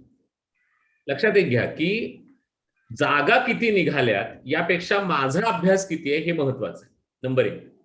आणि नंबर 2, तुमची काय अपेक्षा आहे, की तुमची अशी अपेक्षा आहे का की 4 लाख मुलं जर परीक्षेचा फॉर्म भरतायत तर 4 लाख जागा आयोगाने काढाव्यात. मग जर तेवढ्या जर जागा काढल्या तर गुणवत्ता राहील का, या प्रश्नाचं उत्तर तुम्ही चॅटबॉक्समध्ये टाकून देऊ शकता.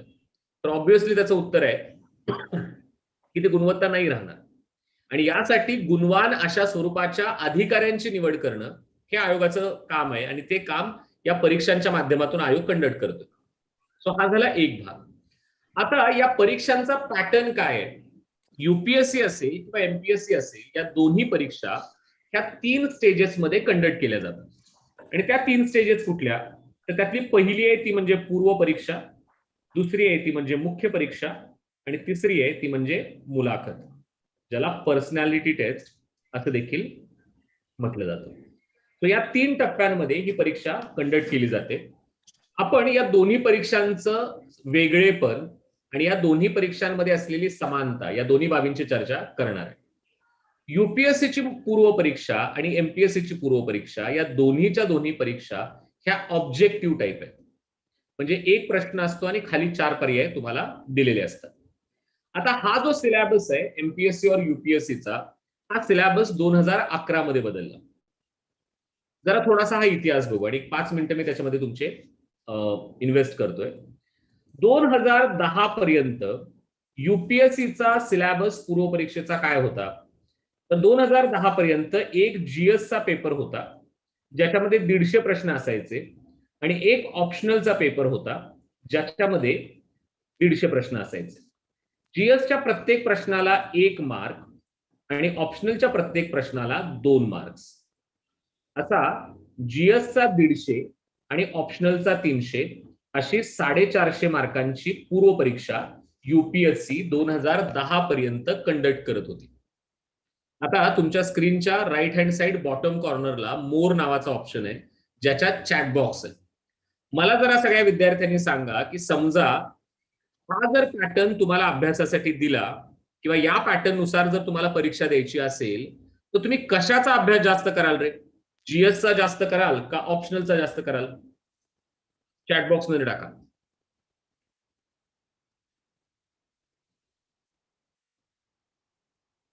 ऑप्शनल. ओंकार, अस्मिता, येस.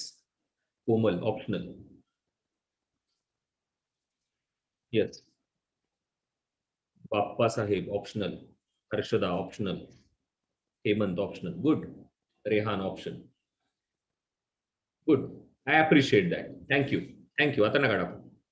बघा, म्हणजे एक पहिली गोष्ट तर ही क्लिअर झाली की तुम्ही सगळेजण स्पर्धा परीक्षा द्यायला रेडी आहात, कारण तुम्हाला कळतंय की स्मार्ट वे कशाला म्हणायचं. ऑब्व्हियसली आहे की इथं 300 मार्क जर तुम्हाला ऑप्शनल मध्ये मिळत आहेत, एका प्रश्नाचा 2 मार्क जर तुम्हाला मिळतोय तर तुम्ही ऑप्शनलची निवड कराल. Exactly. So yes, I'll tell you Abhijit की which language is easy for giving UPSC, Hindi और इंग्लिश और मराठी. मी सांगणार आहे, सगळ्या प्रश्नांची उत्तर देणार आहे, डोंट वरी. सो 300 मार्क आहेत त्याच्यामध्ये आणि त्या 300 मार्कांसाठी निश्चितपणे तुम्ही अभ्यास जास्त करा. इंटरेस्टिंग बाब अशी आहे की युपीएससीनं ऑप्शनलची यादी दिलेली होती. म्हणजे for example geography, public administration, history, PubAd, psychology, sociology, economics, engineering, असे वेगवेगळे ऑप्शनलची एक लिस्ट त्यांनी 22-25 ऑप्शनलची लिस्ट त्यांनी दिलेली होती आणि त्यातनं तुम्हाला एक ऑप्शनल सिलेक्ट करावं लागायचं. आता 2010 पर्यंत विद्यार्थी कुठला ऑप्शनल चूज करायचे, तर शक्यतो माझा मेन्सला जो ऑप्शनल असेल, कारण युपीएससीला त्यावेळी 2 ऑप्शनल असायचे, तो माझा मेन्सचा जो ऑप्शनल असेल तो ऑप्शनल मी प्रिलिमसाठी चूज करायचो. फॉर एक्झाम्पल, मी त्या पॅटर्ननुसार ज्यावेळी परीक्षा देत होतो त्यावेळी माझा प्रिलिमचा ऑप्शनल हा जिओग्राफी होता. नाव इमॅजिन की तुम्ही सगळेजण जे काही 45 लोक इथं झूम प्लॅटफॉर्मवरती आहात आणि जे युट्यूबला बघताय त्यांना मी रिक्वेस्ट करेन की जे टेलिग्राम चॅनल ओपन केलेले आहे आपण, त्या टेलिग्राम चॅनलवरती या झूम प्लॅटफॉर्मच्या जॉईनिंगची लिंक तुम्हाला दिलेली आहे, प्लस तुमच्या मेलवरती पण काल आलेली आहे. सो बेटर वे, तुम्ही इकडे जर जॉईन झाला तर तुम्हाला इंटरॅक्टिव्ह वे मध्ये संवाद साधता येईल. सो जे युट्यूबला बघतायत त्यांना मी रिक्वेस्ट करेन की तुम्ही इकडे देखील जॉईन करण्याचा प्रयत्न करा.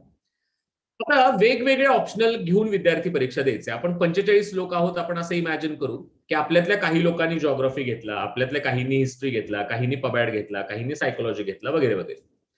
आता मला सांगा की जर प्रत्येकाचा आपला ऑप्शनल जर वेगळा असेल तर त्या ऑप्शनलचा पेपर सेटर वेगळा असेल ना रे.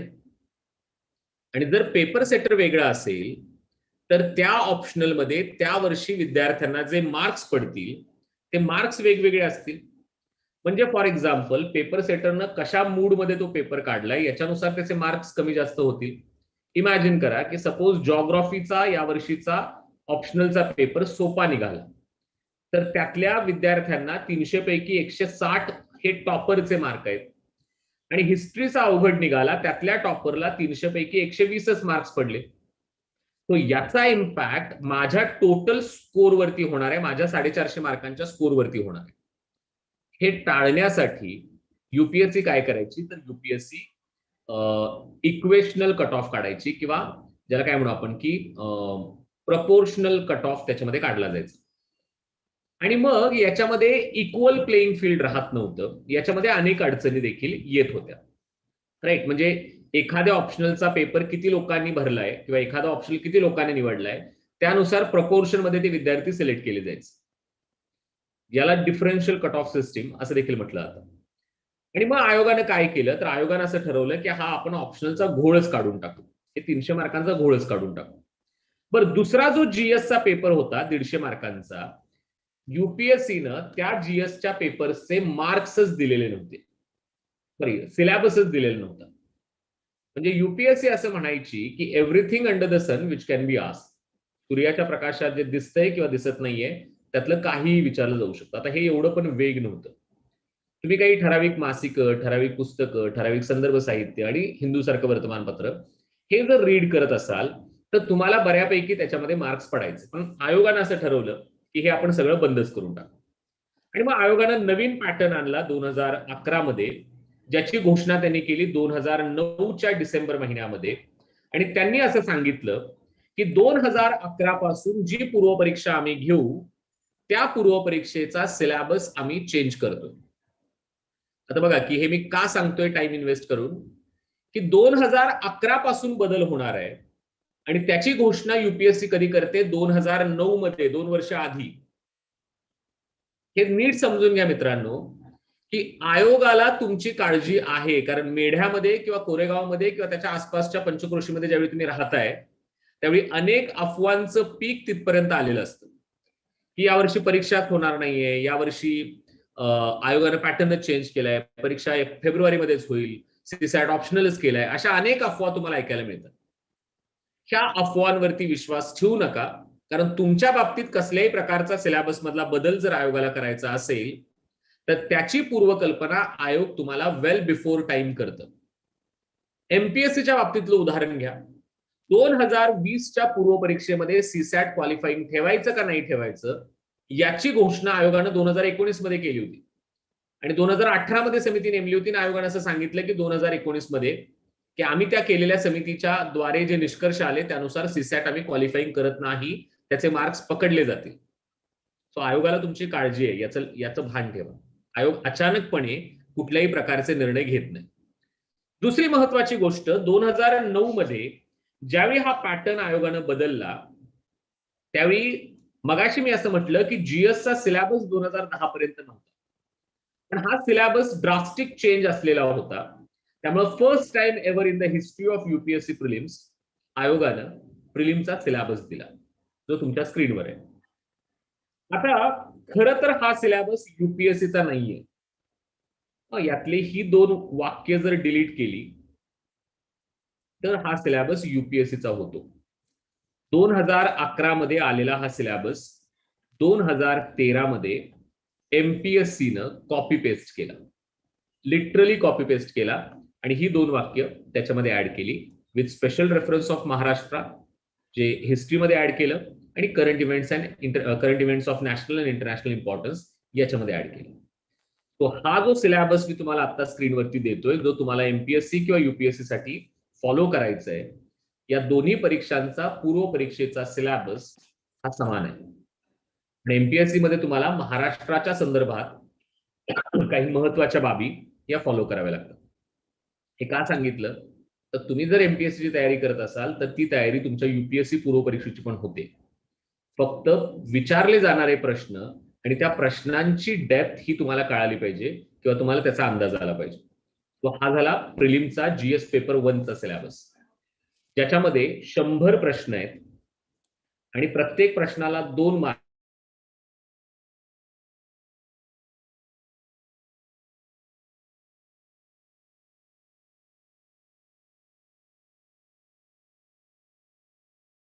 इंट्रोड्यूस केला ज्याचं नाव आहे सिव्हिल सर्व्हिसेस ऍप्टिट्यूड टेस्ट और सीसॅट किंवा जनरल स्टडीज पेपर 2, ज्याच्यामध्ये 80 प्रश्न आहेत. प्रत्येक प्रश्नाला 2.5 मार्क्स आहेत, 2.5 मार्क्स आहेत.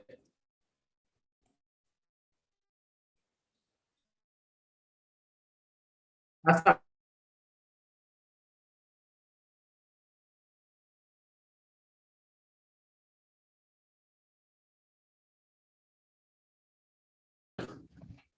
400 मार्कांची परीक्षा किंवा 400 मार्कांचा. मी डिस्कनेक्ट झालो नाही, आहे कनेक्टेड आहे. माझा आवाज येतोय ना रे? येस और नो? येस सर, येतो सर. थँक्यू. सो असा 200 मार्कांचा जीएस पेपर 1 आणि 200 मार्कांचा जीएस पेपर 2 अशी 400 मार्क्सची पूर्व परीक्षा आयोग कंडक्ट करतो. पूर्व परीक्षा ही क्वालिफाईंग नेचरची आहे, हे नीट समजून घ्या. पूर्व परीक्षेचे मार्क्स तुमच्या फायनल रिझल्ट मध्ये पकडले जात नाहीत, पण पूर्व परीक्षा क्रॅक केल्याशिवाय तुम्ही मेन्सला जाऊ शकत नाही, जो दुसरा टप्पा आहे मुख्य परीक्षा. आता एक ट्रिक मी तुम्हाला सगळ्यांना सांगेन. मला खात्री आहे किंवा मला हे माहित आहे आणि मला ह्याची जाणीव आहे की तुमच्यापैकी बरीच मुलं आर्ट्स बॅकग्राऊंडची असतील, कॉमर्स बॅकग्राऊंडची असतील. तुम्ही सगळेजण ग्रामीण भागातले आहात आणि मी देखील ग्रामीण भागातले. मी सांगितलं तुम्हाला की मी कुठून, माझं पुसेगाव हे जन्मगाव आहे तसं बोलायला गेलं तर. तुमच्यापैकी जे कोरेगावचे असतील त्यांना माहित असेल. तो माझा मुद्दा असा आहे या ठिकाणी की या सगळ्या पूर्ण प्रक्रियेमध्ये तुम्हाला जर सीसॅट मध्ये चांगले मार्क्स मिळवायचे असतील तर ट्रिक ही आहे की तुम्हाला सीसॅटचा अभ्यास चांगला करावा लागेल. सीसॅट स्कोरिंग तुम्हाला करून देतो. बघा, युपीएससी मध्ये सीसॅट क्वालिफाईंग आहे, पण एमपीएससी मध्ये सीसॅटचे मार्क्स पकडले जातात. माझे अनेक स्टुडंट असे आहेत की जीएस पेपर 1 मध्ये त्यांना 80 मार्क पडले, पण जीएस पेपर 2 मध्ये त्यांना 150 मार्क्स पडले. आणि मग अशा पद्धतीने बेरीज जर केली तर 220 400 पैकी जातात. जनरली दरवर्षी कट ऑफ हा 180 to 200 दरम्यान राहतो. आणि जर तुम्ही इथं मार्क्स पाडू शकला तर तुम्हाला सिलेक्शन पासून कुणीही रोखू शकत नाही. मग याच्यासाठी काय करायचं, ते जे मी तुम्हाला म्हटलं की आपण सगळेजण ग्रामीण भागातले आहोत, पण स्टील तो न्यूनगंड मनातनं काढून टाकून सीसॅटची तयारी करायला पाहिजे. आणि सीसॅटची तयारी करत असताना एक गोष्ट लक्षात घ्या की सीसॅट मध्ये गणित आहे का, तर नुसतं निव्वळ गणित नाही. अंकगणिताचे फार फार तर 2-4 प्रश्न असतात. मॅक्सिमम परीक्षेचा वेटेज हा जनरल मेंटल ॲबिलिटी, बुद्धिमापन चाचणी, आणि दुसरा कॉम्प्रिहेन्शन, उतार्यावरचे प्रश्न आणि त्या प्रश्नांची उत्तरं त्याच्याच खाली असलेल्या त्या उतार्यातल्या बाबींवरनं तुम्हाला द्यायचे असतात. म्हणजे उतार्यावरचे प्रश्न जर तुम्ही सोडवत असाल आणि ते जर तुम्हाला सोडवता आले तर जवळपास निम्मा पेपर हा कॉम्प्रिहेन्शनवर असतो. आणि त्या उतार्यांचे प्रश्नांची उत्तरं त्याच पॅराग्राफमध्ये असतात. प्रॉब्लेम कुठं असतो, तर प्रॉब्लेम एक तर आपलं रिडिंग स्पीड कमी असतं, एक तर आपलं वाचन कमी असतं, ग्रास्पिंग कमी असतं, आय स्पॅन छोटा असतो. या सगळ्याचा अर्थ काय नीट लक्षात घ्या. आय स्पॅन इम्प्रूव्ह करणं, ग्रास्पिंग इम्प्रूव्ह करणं, वाचन इम्प्रूव्ह करणं, आणि हे जर केलं आपण, रिडिंग स्पीड इम्प्रूव्ह करणं, हे जर केलं आपण, तर 2 तासांचा जो 80 प्रश्नांचा सीसॅट आहे तो लवकर वाचून होतो, पॅराग्राफ लवकर अंडरस्टँड होतो आणि प्रश्नांच्या उत्तराची अचूकता आपली वाढते. म्हणजे प्रश्नांची उत्तरं चुकत नाहीत आपली. तो सीसॅट मध्ये जर तुम्ही मार्क पाडू शकला तर तुम्हाला प्रिलिम पास होण्यापासून कोणीही रोखू शकत नाही. तो फर्स्ट स्टेज आहे प्रिलिम्स, आणि त्या प्रिलिम्स मध्ये, प्रिलिमला मी असं म्हटलं की it's a qualifying exam. Prelim pass झाल्यानंतर तुम्ही मुख्य परीक्षेकडे जाता, आणि मुख्य परीक्षेमध्ये युपीएससी आणि एमपीएससी या दोन्ही परीक्षांच्या मुख्य परीक्षेचा पॅटर्न थोडा वेगवेगळा आहे, जो आपण समजून घेऊ. एमपीएससीच्या मुख्य परीक्षेमध्ये जनरल स्टडीजचे 4 पेपर आहेत. GS paper 1, GS paper 2, GS paper 3 आणि GS paper 4. Each paper is having 150 marks. आणि प्लस याच्यासोबत लँग्वेजचे compulsory paper, each paper is having 100 marks. अशी टोटल हे 600 प्लस हे 200, अशी 800 मार्कांची मुख्य परीक्षा एमपीएससी कंडक्ट करते. युपीएससीचा जर विचार केला तर युपीएससी मध्ये देखील जीएस चे 4 पेपर्स आहेत. GS paper 1, GS paper 2, GS paper 3 आणि जीएस पेपर,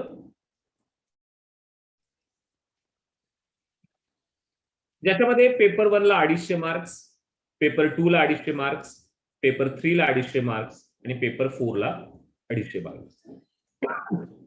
याशिवाय युपीएससी मध्ये ऑप्शनल तुम्हाला मेन्सला घ्यावा लागतो. ऑप्शनल वेगवेगळे असू शकतात, त्यांची निवड कशी करायची त्याच्याबद्दल बोलू आपण नंतर. ज्याच्यात परत 2 पेपर्स आहेत, पेपर 1 आणि पेपर 2. पेपर 1 250 मार्क्स आणि पेपर 2 250 मार्क्स, प्लस एक एसएचा पेपर असतो 250 मार्क्स. जरा बेरीज करून सांगेल का रे कुणी किती किती मार्क्स झाले टोटल?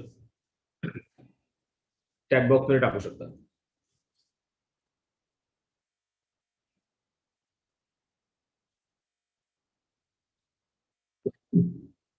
एक्झॅक्टली ओंकार, 1750, 1750.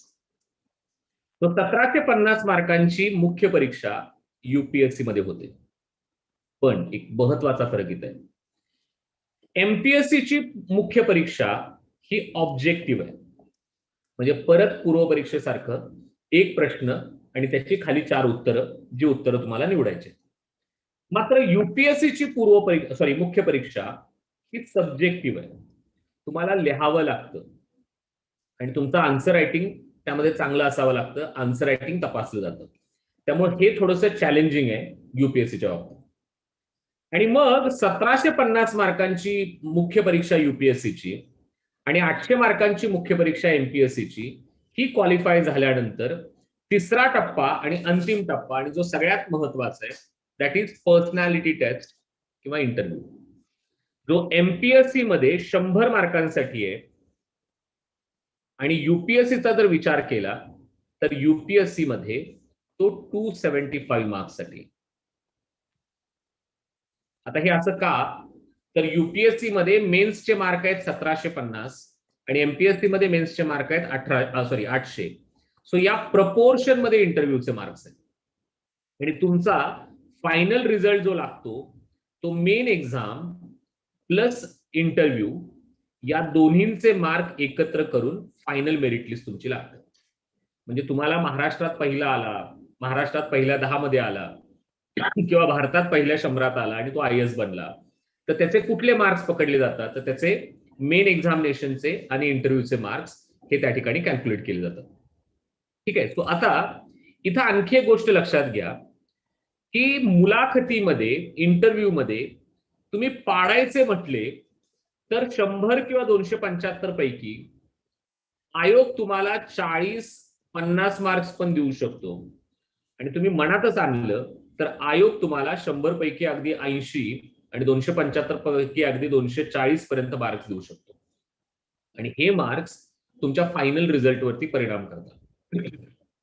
हे बघा की मुख्य परीक्षा ज्यावेळी तुम्ही पास होता आणि तुम्हाला मुलाखतीसाठी ज्यावेळी बोलवलं जातं तेव्हा तुमच्या आणि इतरांच्या मार्कांमध्ये अगदी 30-40 मार्कांचा फरक असतो. तुम्ही तुमचं सिलेक्शन जास्त उत्तमोत्तम कसं बनवू शकता तर तुमच्या इंटरव्ह्यूच्या मार्कांवर. म्हणजे बघा की 1000 जागा जर एमपीएससी युपीएससीने जर काढल्या असतील तर 1000 जागांसाठी 3000 मुलं इंटरव्ह्यूसाठी बोलवले जातात आणि त्या 3 मधून 1000 निवडायचे. तो पहिली गोष्ट त्या 3000 मधून 1000 मध्ये येण्यासाठी नंबर 1 आणि त्या 1000 मधून पहिल्या 100 मध्ये येण्यासाठी जे आयएस असतात याकरिता इंटरव्ह्यू तुम्हाला हेल्प करतो. मुलाखत म्हटले, पर्सनॅलिटी म्हटले, पर्सनॅलिटी टेस्ट. इंटरव्ह्यू मध्ये तुम्ही किती हुशार आहात हे तपासलं जात नाहीये, कारण ते ऑलरेडी तपासले. तुम्ही प्रिलिम पास झालाय, मेन्स पास झालाय, याचा अर्थ तुम्ही हुशार आहात हे आयोगाला माहिती आहे ऑलरेडी. मग इंटरव्ह्यू कशासाठी आहे, तर इंटरव्ह्यू यासाठी आहे की उद्या भविष्यामध्ये एक अधिकारी म्हणून तुम्ही वेगवेगळ्या प्रकारच्या जबाबदाऱ्या पार पाडण्यासाठी पात्र आहात का हे आयोग तपासतो. बघा की एक 2-3 उदाहरणं तुम्हाला सांगतो. आयोगाला आज केवळ हुशार अधिकाऱ्यांची गरज नाहीये. तुम्ही हुशार आहात चांगली गोष्ट आहे, कारण तुम्ही पूर्व परीक्षा पास झालाय, मुख्य परीक्षा पास झालाय, याचा अर्थ तुम्ही हुशार आहात. पण त्याचबरोबर त्या हुशारी सोबत तुम्ही एक चांगले अधिकारी म्हणून काम करू शकता का, तुमच्यामध्ये वेगवेगळ्या प्रकारची मूल्य आहेत का, ती मूल्य जोपासली गेलेत का, तुम्हाला समाजातल्या वेगवेगळ्या प्रकारच्या घटकांबद्दलचं ज्ञान आहे का, हे तपासण्याचं काम इंटरव्ह्यू करतोय. मी एक शब्द तुम्हाला सांगतो, मला तुम्ही जरा सांगा की तुम्हाला अधिकारी बनायला आवडेल का लोकसेवक बनायला आवडेल?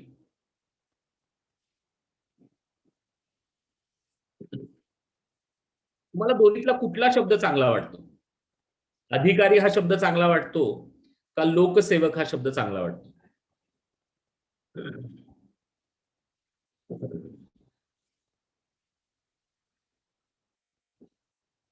बघा सगळ्यांनी टाकलंय लोकसेवक.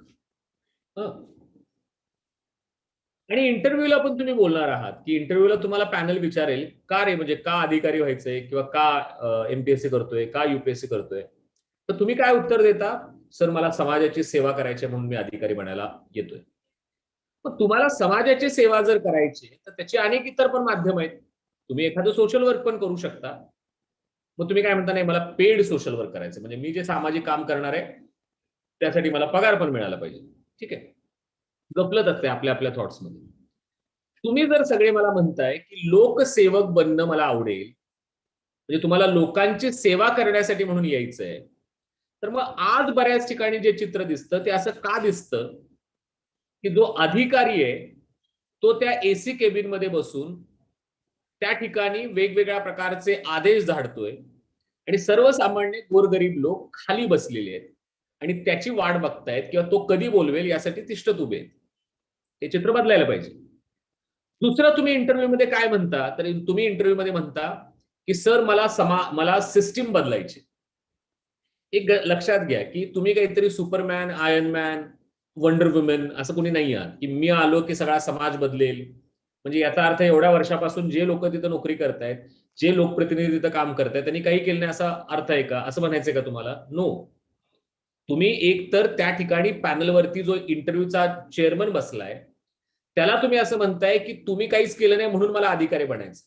सो ही अशी काहीतरी महत्वाकांक्षी उत्तरं किंवा ही अशी काहीतरी काय म्हणू आपण की फॅन्टसी युक्त उत्तरं ही देणं अपेक्षित नाहीये. सिस्टीम बदलणं याऐवजी सिस्टीम स्ट्रीमलाईन करणं असं फार फार तर तुम्ही म्हणू शकता. बघा, बऱ्याच वेळा तुम्हाला तुमचे सिनियर सांगतील, तुम्हाला तुमचे सर सांगतील, तुम्हाला काही लोक सांगतील, काही नाही रे, इंटरव्ह्यू मॅनिपुलेट करायचं, अशी उत्तरं द्यायची की त्याच्यावरनं पुढचा प्रश्न फ्रेम होईल. मित्रांनो, लक्षात घ्या की मी या स्वतः सगळ्या स्पर्धा परीक्षांमध्ये त्या परीक्षा दिलेल्या आहेत. मी स्वतः त्याचं अध्यापन करतो. तुम्ही आयोगाचा आणि युपीएससी एमपीएससीचा इंटरव्ह्यू मॅनिपुलेट करू शकत नाही. याचं साधं कारण असं आहे की तुमचं जेवढं वय असतं तेवढं तिथं बसलेल्या लोकांची सर्व्हिस झालेली असते सिस्टीम मध्ये. आणि त्यांच्या असं जर लक्षात आलं की तुम्ही इंटरव्ह्यू मॅनिपुलेट करताय तर इमिजिएटली ते प्रश्नांचा रोखच बदलतात. मी एक दोन उदाहरणं इंटरव्ह्यूची सांगतो. युनिक मध्ये सीडीपीओ नावाच्या परीक्षेसाठी बॅचेस घेतल्या जायचे. ती परीक्षा रेग्युलरली होत नाही, ती परीक्षा वर्षा 2 वर्षातनं होते आणि त्याचं कोऑर्डिनेशन माझ्याकडे होतं. आणि माझ्या बॅचची एक विद्यार्थिनी इंटरव्ह्यूला क्वालिफाय झाली आणि तिनं मला हा किस्सा सांगितला. त्या आपल्या स्टुडंटच्या आधी एक विद्यार्थिनी इंटरव्ह्यू चेंबरमध्ये गेली होती. आता इंटरव्ह्यू चेंबर काय असतो, तर एक भलं मोठं दालन असतं, समोर टेबल खुर्ची मांडलेली असते, तिथं 3, 4, 5 लोक बसलेले असतात. त्याच्या थोड्या अंतरावरती एक खुर्ची असते आणि मागं एक डोर असते. ज्या डोर मधनं तुम्ही आत येता आणि आत आल्यानंतर चेअरच्या शेजारी उभे राहता आणि पॅनलला ग्रीट करता. तुम्ही म्हणता good morning sir, good morning ma'am, जे काय असेल ते तुम्ही त्यांना ग्रीट करता. मग पॅनल तुमचा सगळा प्रोफाईल वाचत बसलेलं असतं. पॅनल तुमच्याकडे बघताना गुड मॉर्निंग, गुड मॉर्निंग, बसा बसा. आणि मग ते तुम्हाला प्रश्न विचारायला लागतात की काय, कुठून आलाय तुम्ही, काय एज्युकेशन झालंय, काय इकडे यायचं, असे प्रश्न येतात. तर जनरली विद्यार्थ्यांचा हा एक अप्रोच असतो की हा असे बाबा प्रश्न येतील, आपण डोर मधनं आत यायचं, चेअरच्या बाजूला उभं राहायचं, गुड मॉर्निंग म्हणायचं किंवा गुड आफ्टरनून म्हणायचं, जे काय असेल ते तुम्हाला बसा म्हणतील आणि मग इंटरव्ह्यू स्टार्ट होईल. ज्या विद्यार्थिनीनं मला ही घटना सांगितली की जी विद्यार्थिनी त्या इंटरव्ह्यूला आत गेली, तिनं आत गेल्यानंतर तिथं जाऊन ती उभी राहिली, पॅनलला तिनं ग्रीट केलं. पॅनलच्या चेअरपर्सन एक मॅडम होत्या. ती विद्यार्थिनी पॅनलला म्हणाली गुड आफ्टरनून मॅम. मॅमनी वर बघितलं आणि पहिला प्रश्न बसायला सांगायच्या आधीच तिला विचारला, काय ग, साडी का घालून आलीस? साडी का घालून आलीस? ती बिचारी बावरली आणि तिनं असं सांगितलं की मॅम, मैत्रिणीनं सांगितलं म्हणून घातली. मॅडम म्हणाल्या गेट आउट. इंटरव्ह्यू संपला. आता तुम्ही म्हणाल की संपला इंटरव्ह्यू, म्हणजे असं काय झालं की ती मैत्रिणीनं सांगितलं असं म्हटलं म्हणून काय झालं? इंटरव्ह्यू साठी वेश काय परिधान करायचा हे जर मला माझ्या मित्रांना विचारावं लागत असेल तर मी त्यांना घेतो ना. लक्षात येते का बघा तुमच्या? तुम्ही हुशार आहात ठीक आहे, पण तुमचं ते नॉलेज फक्त पुस्तकी आहे का त्याला अनुभवाची पण जोड आहे, त्याला आजूबाजूच्या परिस्थितीची पण जोड आहे, त्यात ऑब्झर्वेशन्स पण आहेत, हे पण बघायला पाहिजे. दरवर्षी साधारणपणे एमपीएससीचे फॉर्म सुटले की मला विद्यार्थ्यांचे फोन यायला लागतात. सर अहो ते काय झालं ना की फॉर्म भरताना माझं नाव चुकलं ना, आता ते एडिट होत नाही. माझं नाव SANDIP संदीप आहे, त्याच्याऐवजी SANDEEP झालं. आता काय करू? मी त्याला काय करू हे नंतर सांगतो. पहिला प्रश्न त्याला विचारतो की तुझं नाव कसं काय चुकलं बाबा? कारण आयुष्यामध्ये आपण जर सगळ्यात जास्त जर काही लिहिलं असेल तर स्वतःचं नाव लिहिलंय. बघा तुम्ही की तुम्ही नवीन पेन आणला की स्वतःचं नाव लिहिता. तुम्ही काहीही नवीन पुस्तक आणलं, मित्राची वही घेतली तरी स्वतःचं नाव लिहिता. मग नाव कसं काय चुकू शकतं? तर तो काय सांगतो की काही नाही सर, तो नेट कॅफेवाला दादा होता, त्या नेट कॅफेवाल्या दादानं तो फॉर्म माझा भरला आणि त्यानं चुकवलं. मला जर माझा स्वतःचा परीक्षेचा फॉर्म भरता येत नसेल तर उद्या अधिकारी किंवा लोकसेवक झाल्यानंतर मी हजारो लाखो गोरगरीब जनतेचे फॉर्म्स किंवा त्यांच्या अडचणी सोडवू शकतो का, ही बाब यामध्ये महत्वाची आहे.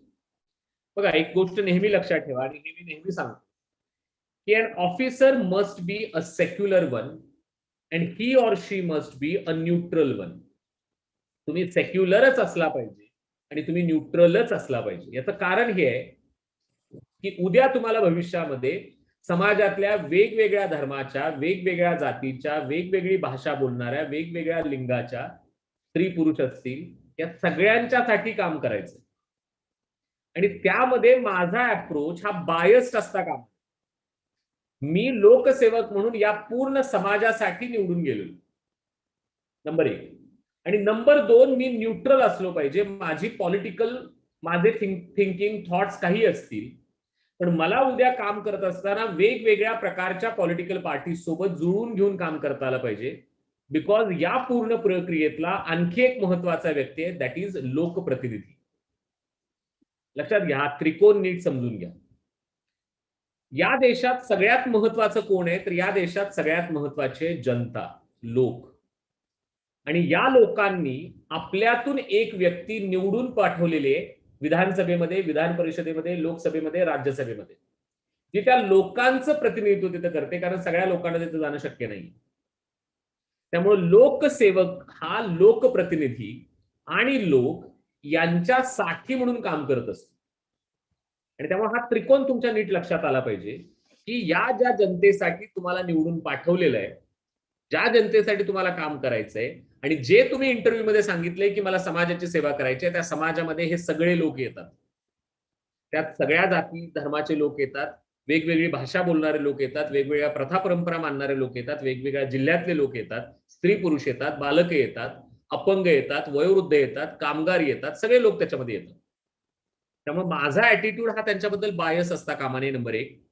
आणि नंबर 2, माझा ऍटिट्यूड हा न्यूट्रल असला पाहिजे, कारण मला वेगवेगळ्या पॉलिटिकल पार्टी सोबत मिळून लोकांसाठी हे काम करायचं. आणि हा अप्रोच किंवा हा ऍटिट्यूड तुमच्या मुलाखतीत दिसला पाहिजे. माझं व्यक्तिमत्व हे तिथं झळकलं पाहिजे. मला अपेक्षित नाहीये की प्रत्येकच प्रश्नाचं उत्तर देता आलं पाहिजे.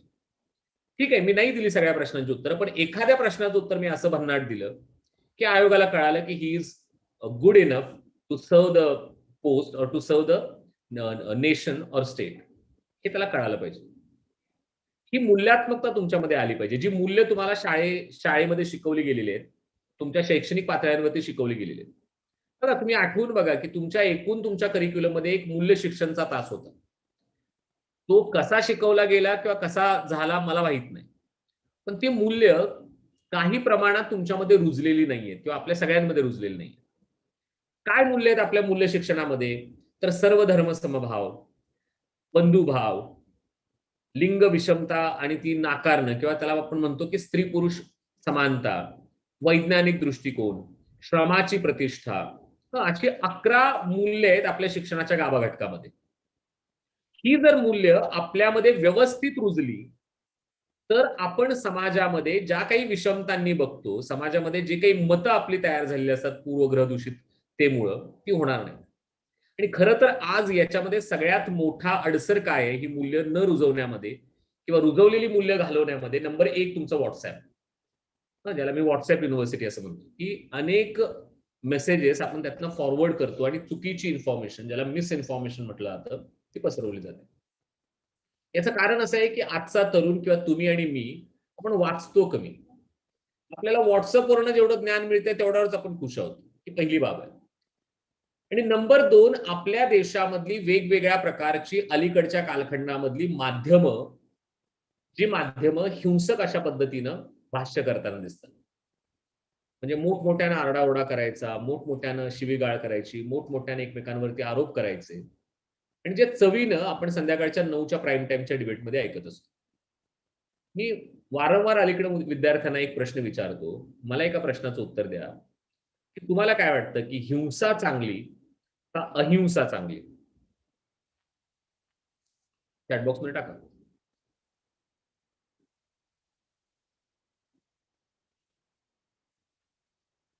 तुम्हाला घरात एखाद्या लहान बाळाला, लहान मुलांना जर शिकवायचं असेल तर त्याला तुम्ही काय शिकवाल, हिंसा का अहिंसा? बघा, सगळेजण तुम्ही म्हणताय अहिंसा. मग आज कुठंतरी आपण हिंसेचं समर्थन करायला लागलोय का? बघा, अशी असंख्य मूल्य आहेत. मी फक्त त्यातल्या 1-2 मुद्द्यांबद्दल बोलतोय.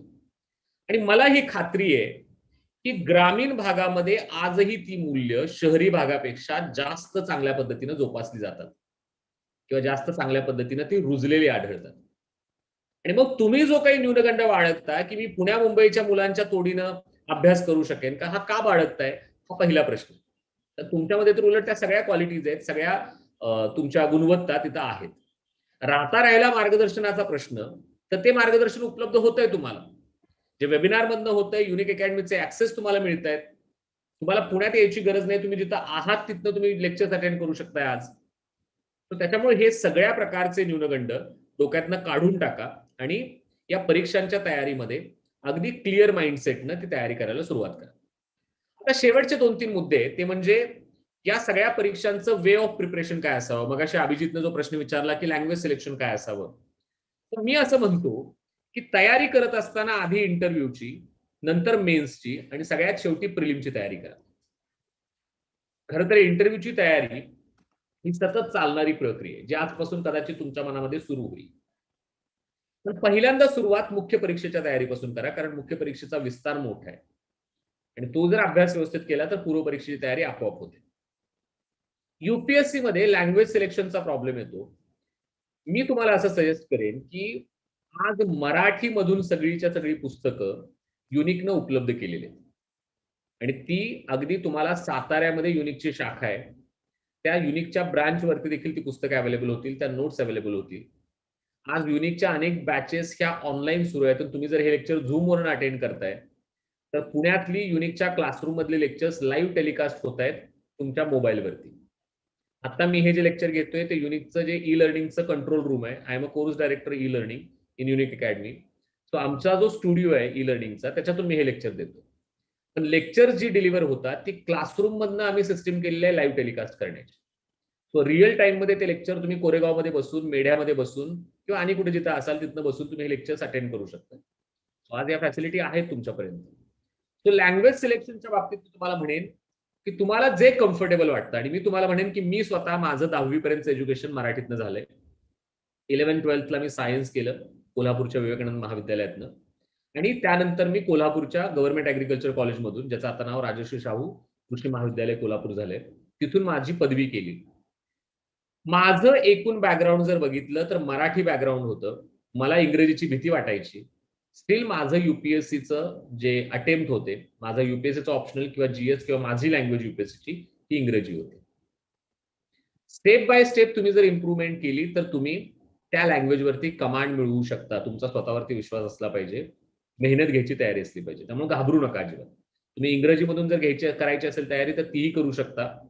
तुम्हाला ती तयारीमध्ये इम्प्रूव्हमेंट आपोआप होते, एका दिवसात होणार नाहीये. तुम्हाला महिना, 2 महिने, 6 महिने लागतील. तुम्ही ग्रास्पिंग करू शकाल आपोआपपणे. मटेरियल अवेलेबिलिटी आज तुम्हाला सातारमध्ये ती आहे.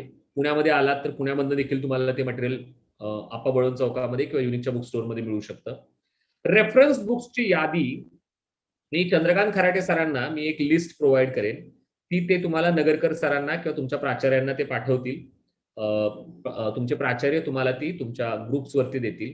किंवा आता आपण जे टेलिग्राम चॅनल सुरू केलेलं आहे, माननीय आमदार शशिकांत शिंदे साहेब यांच्या प्रतिष्ठानचं जे आपण टेलिग्राम चॅनल सुरू केलेलं आहे, त्या चॅनलवरती देखील आपण ती पुस्तकांची यादी टाकण्याचा प्रयत्न करू की युपीएससी साठी कोणकोणती संदर्भ साहित्य लागतात आणि एमपीएससी साठी कोणकोणतं संदर्भ साहित्य त्याच्यामध्ये लागतं. एक महत्वाचा प्रश्न असतो की युपीएससी आणि एमपीएससीचा कंबाईन स्टडी करता येतो का? तर हो, निश्चितपणे करता येतो. फक्त तुम्हाला या परीक्षांमधल्या सिमिलॅरिटीज आणि डिसिमिलॅरिटीज माहित पाहिजेत. समानता काय आहेत आणि विविधता काय आहे ही माहित पाहिजे. जी मगाशी मी तुम्हाला सांगितली की मेन्समध्ये एमपीएससीची मेन्स ही ऑब्जेक्टिव्ह आहे, युपीएससीची सब्जेक्टिव्ह आहे. युपीएससी मध्ये इथिक्स, इंटिग्रिटी आणि ऍप्टिट्यूड सारखा पेपर आहे, एमपीएससी मध्ये एचआरडी सारखा पेपर आहे. सो त्या दोन्ही सिलेबसना समोर ठेवून, क्वेश्चन पेपर समोर ठेवून त्याच्यातल्या डिसिमिलॅरिटीज बघा. रिक्वायर्ड टाइम पिरियड बद्दल मी ऑलरेडी बोललेलो आहे की साधारण 1.5 ते 2 वर्ष पुढची हा तुम्हाला स्टडी करण्यासाठी रिक्वायर्ड आहे. एक आणखी महत्वाची गोष्ट आहे ती म्हणजे न्यूजपेपर रिडिंग. तुम्ही एमपीएससी करत असाल तर मी म्हणेन उद्यापासून तुम्ही सकाळ आणि लोकसत्ता ही 2 वर्तमानपत्र वाचायला सुरुवात करा न चुकता दररोज. आणि युपीएससी करत असाल तर द हिंदू हे वर्तमानपत्र दररोज उद्यापासून वाचायला सुरुवात करा. द हिंदू थोडंसं जड जाईल सुरुवातीचं 1-2 महिने, पण एकदा ते जर समजायला लागलं तर मॅक्सिमम क्वेश्चन्स युपीएससी मध्ये या वर्तमानपत्रातनं पडलेले तुम्हाला दिसतात. रेफरन्स बुकच्या बाबतीत दोन्ही परीक्षांसाठी एक बेसिक रेफरन्स असतो, तो म्हणजे स्टेट बोर्ड एमपीएससी साठी आणि NCERT national educational research, national council of educational research and training. तो जसा स्टेट बोर्ड आहे तसा हा केंद्राचा एक महत्वाचा आयोग आहे की जो पूर्ण भारतभरामध्ये माध्यमिक शिक्षेचा अभ्यासक्रम डिसाईड करण्याचं काम करतो. दुसऱ्या शब्दात बोलायचं झालं तर सीबीएसई ची पुस्तकं. तो एनसीआरटी युपीएससी करिता आणि एमपीएससी साठी स्टेट बोर्डाची पुस्तकं. तुम्हाला जी यादी मिळेल त्यात कोणकोणत्या वर्षांची एनसीआरटी करायची त्या त्या विषयांसाठी ते सविस्तर दिलेलं असेल. वेगवेगळ्या प्रकारच्या रेफरन्सेसची लिस्ट पण मी तुम्हाला त्याच्यामध्ये देणार आहे, ते रेफरन्सेस पण त्यामध्ये इन्क्लूड असतील. पण या व्यतिरिक्त तुम्हाला काही मॅगझिन्स रीड करावे लागतात, तुम्हाला काही साप्ताहिक रीड करावे लागतात किंवा मासिक रीड करावे लागतात, ज्यामध्ये योजना, लोकराज्य आणि युनिक बुलेटिन ही 3 मासिक किंवा 3 मॅगझिन्स तुमच्या अभ्यासामध्ये दर महिन्याला असले पाहिजेत. तुम्ही जर एमपीएससी करत असाल तर लोकराज्य वाचा. तुम्ही जर युपीएससी करणार असाल तर लोकराज्याच्या ऐवजी कुरुक्षेत्रा घ्यायला सुरुवात करायची. ही दोन्ही मासिक मराठीतनं किंवा हिंदीतनं देखील अवेलेबल आहे. सो एमपीएससी करत असाल तर योजना, लोकराज्य आणि युनिक बुलेटिन, युपीएससी करत असाल तर योजना अँड कुरुक्षेत्र, आणि द हिंदू तुम्ही तर वाचणारच आहात. याशिवाय युनिक अकॅडमी दरवर्षी महाराष्ट्र वार्षिकी प्रकाशित करत असतं. यावर्षी 2020 या वर्षातल्या बाबींचा आढावा महाराष्ट्र वार्षिकीऐवजी त्याच्यामध्ये थोडासा बदल करून राष्ट्रीय स्तरावरच्या सर्व घटनांचा समावेश करून इनसाइट 2020 नावाचं एक इयरबुक हे युनिक अकॅडमीनं प्रकाशित केलं. आय गेस त्या इयरबुकची कॉपी ही होळ सर असतील किंवा डॉक्टर घाडगे सर असतील किंवा डॉक्टर नगरकर सर असतील यांना दिली गेलेली असेल. मी विद्यार्थ्यांना रिक्वेस्ट करेन की तुम्ही सगळेजण ते पुस्तक एकदा घ्या, म्हणजे तुम्हाला पाठीमागच्या सगळ्या ज्या घडामोडी आहेत त्या सगळ्या घडामोडी एकाच वेळी तुमच्या पुढच्या महिन्याभरामध्ये कव्हर होतील. आणि जो सततपणे करंट अफेअर्स मध्ये एक लॅक्यून आपल्याला वाटतो की अरे हे माहीतच नाही मागं काय झालं होतं, ते कम्प्लीट होऊन जाईल किंवा तो प्रॉब्लेम राहणार नाही. तुम्हाला जर त्याच्या प्रती हव्या असतील तर ते अमेझॉनवर उपलब्ध होईल.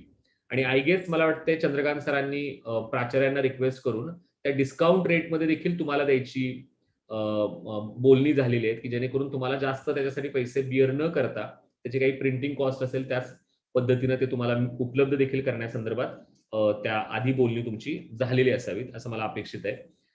युनिक अकॅडमीची वेगवेगळी संदर्भ साहित्य, संदर्भ ग्रंथ ज्यांचं देखील त्या यादीमध्ये नाव असेल. सो हे रेफरन्सेस तुम्हाला त्याच्यामध्ये रीड करायचे. आता सगळ्यात शेवटचा मुद्दा आहे तो सांगतो आणि मग क्वेश्चन आन्सरसाठी आपण चर्चा ओपन करू. ही परीक्षा देत असताना 5 बाबी महत्वाच्या आहेत. म्हणजे इथून पुढचं तुमचं अभ्यासाचं नियोजन, तुम्ही कुठलीही परीक्षा द्या, एमपीएससी द्या, युपीएससी द्या किंवा इतर कुठल्याही स्पर्धा परीक्षा द्या. बघा, काल होळ सरांशी बोलत असताना आम्ही याच विषयावरती बोलत होतो की आज तुम्ही कुठेही जरी गेला तरी स्पर्धा आहे. तुम्हाला अगदी बस कंडक्टर बनायचं असेल तरी कॉम्पिटेटिव्ह एक्झामिनेशन आहे. म्हणजे कुठल्याही पदासाठी तुम्ही फक्त ग्रॅज्युएशनचं सर्टिफिकेट और मार्कलिस्ट दाखवून नाही जॉईन होऊ शकत, तुम्हाला एक्झाम द्यावी लागते. आणि मग त्या एक्झाम देत असताना स्ट्रॅटेजी काय असायला पाहिजे, तर सगळ्यात पहिलं आहे previous year question papers.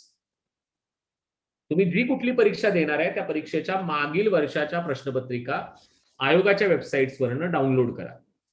UPSC करत असाल तर युपीएससी मध्ये 2011 पासून ते 2020 पर्यंतच्या पूर्व परीक्षेच्या प्रश्नपत्रिका आणि 2012 पासून किंवा मी म्हणेन 13 पासून 2020 पर्यंतच्या मुख्य परीक्षेच्या प्रश्नपत्रिका डाउनलोड करायच्या आणि 3 वेळा वाचायच्या.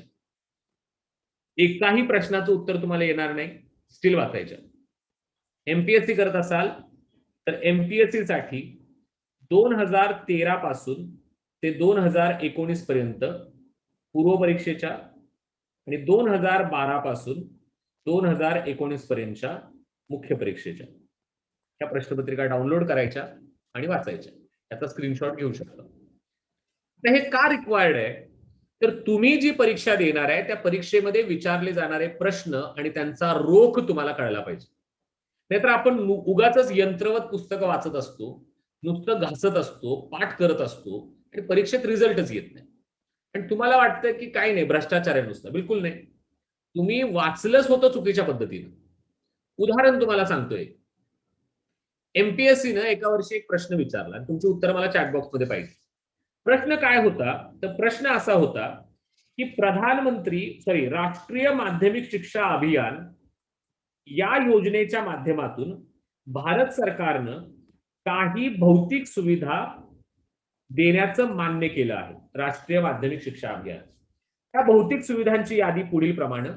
नंबर 1, जादा वर्ग खोल्या, ऍडिशनल क्लासरूम. आय गेस हे स्क्रीनवर तुम्हाला दिसत असेल, कारण कलर मला थोडा दुसरा वापरता येत नाहीये. Additional classroom. Number 2, library. Number 3, laboratory. Number 4, toilet blocks. Number 5, playground, क्रीडांगणे. Number 6, arts and crafts room.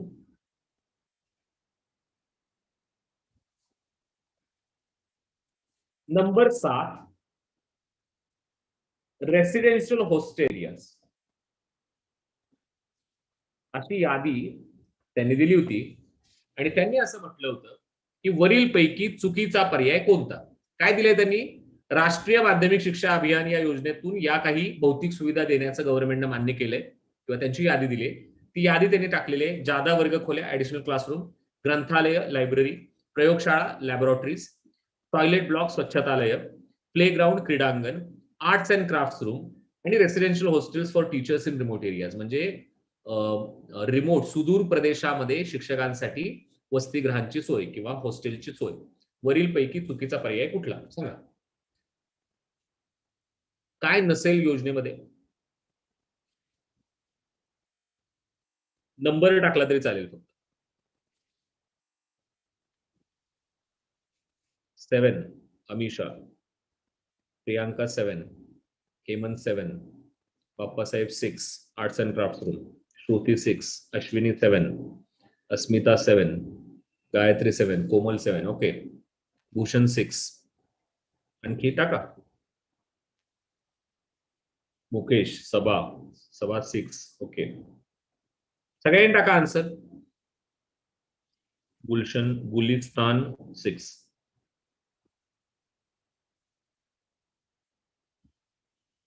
Okay. Harshada playground, Omkar playground. बर. Can you please unmute the mic of Harshada and Omkar? Sachin, Sarika? Yes sir. Harshada आणि ओंकारला mic unmute करायला परवानगी द्या. Okay okay. Unmute themselves. Harshada, तुम्हाला एक notification येईल, तुमचा माईक अनम्यूट करायचा आहे. ओंकार, तू पण.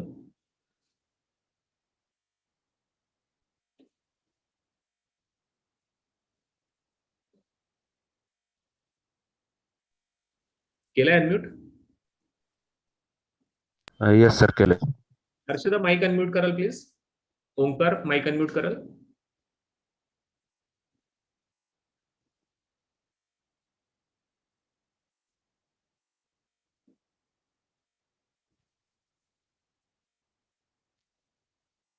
ओंकार, तुमचा आवाज येत नाही मला. हेडफोन लावले असतील तर रिमूव्ह करा. परत एकदा रिक्वेस्ट आहे सचिन.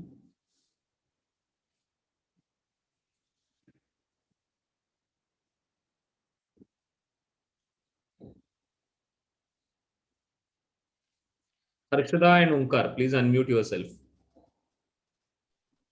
Yes, Omkar, आवाज येतोय? ओंकार, तुझा आवाज येत नाही, ब्रेक होतोय. हॅलो. हा, एक काम कर ओंकार, तुला हे आन्सर कसं काय माहित आहे ते जरा चॅट बॉक्स मध्ये टाक. हर्षदा, इफ पॉसिबल तुमचा माईक अनम्यूट करा.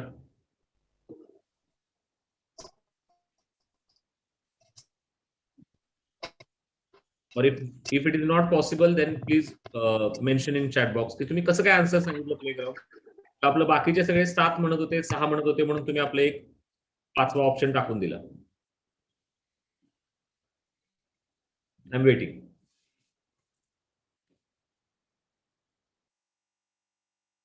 एक अवघड अशा स्वरूपाचा आणि जोपर्यंत या योजनेची तुम्ही माहिती घेत नाही तोपर्यंत न सुटणारा असा हा प्रश्न आहे.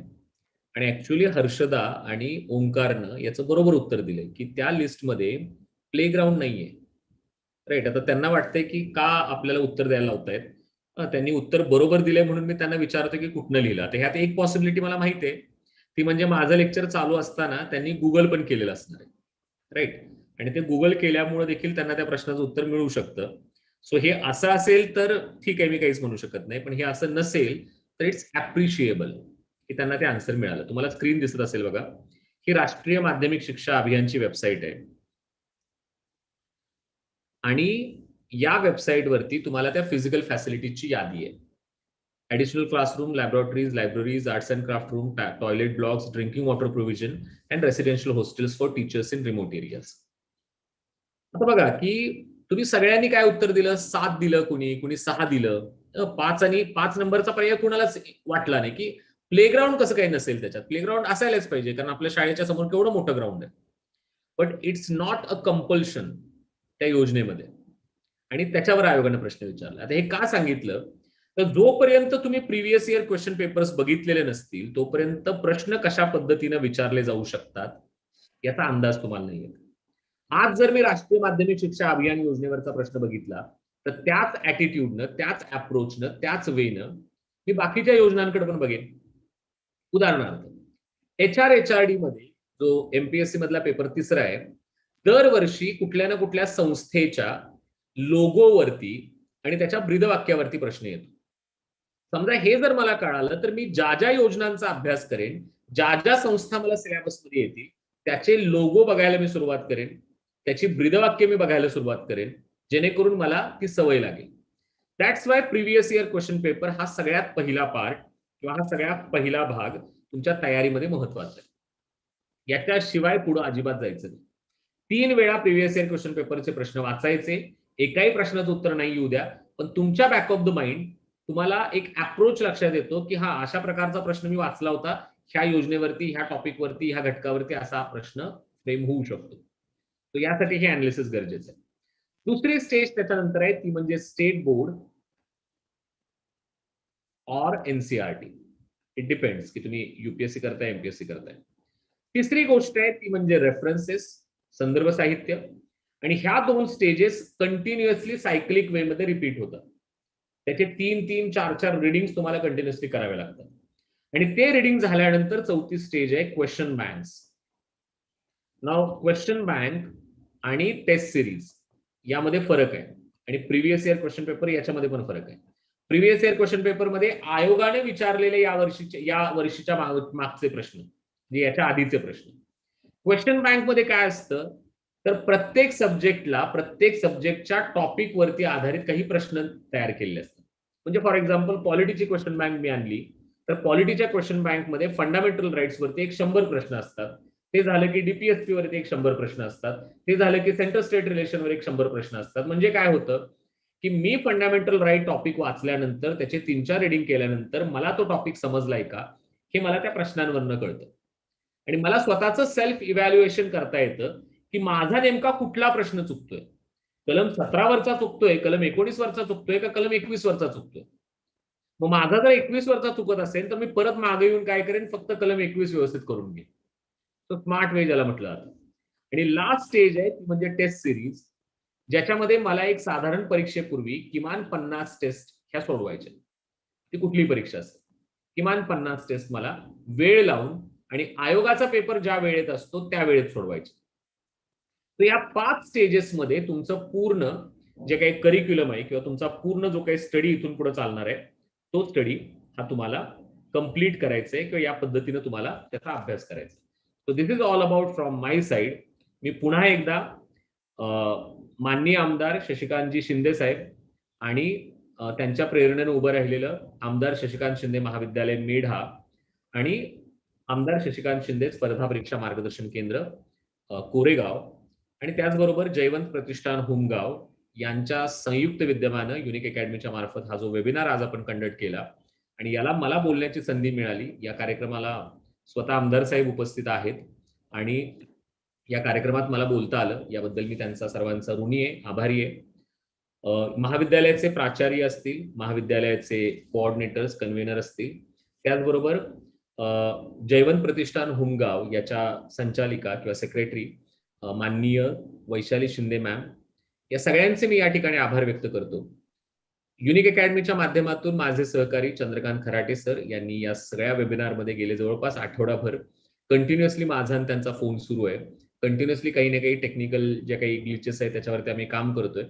सो चंद्रकांत खराटे सर ज्यांनी हा पूर्ण वेबिनार प्रत्यक्षात घडवून आणला, माझे सर्व ई लर्निंग विभागाचे सहकारी ज्यामध्ये सचिन असेल, सारिका असेल आणि सगळी पूर्ण टीम असेल, यांचे हे सर्वात महत्वाचं, ज्यांच्यामुळे हे सगळे वेबिनार्स यशस्वी होऊ शकतात, ते तुम्ही सर्व विद्यार्थी मित्र आणि मैत्रिणींनो, तुमच्या सर्वांचे पुन्हा एकदा मनपूर्वक या ठिकाणी आभार व्यक्त करतो. युनिक अकॅडमीच्या माध्यमातून पुन्हा एकदा जेव्हा लॉकडाऊन थोडेसे शिथिल होतील, ओपन अप होईल, कॉलेजेस सुरू होतील, त्यावेळी फिजिकल लेक्चर्स मध्ये देखील आपण त्याच्यामध्ये भेटू, त्याच्यामध्ये संवाद साधू. जाता येता मी कोरेगाववरूनच मला जावं लागतं माझ्या गावी, त्यावेळी देखील आपण निश्चितपणे भेटण्याचा प्रयत्न करू. तर तुमच्या सर्वांचे पुन्हा एकदा मनपूर्वक आभार आणि आता आपण हे डिस्कशन क्वेश्चन अँड आन्सर साठी ओपन करतोय. Thank you so much. Take care and stay safe. Thank you.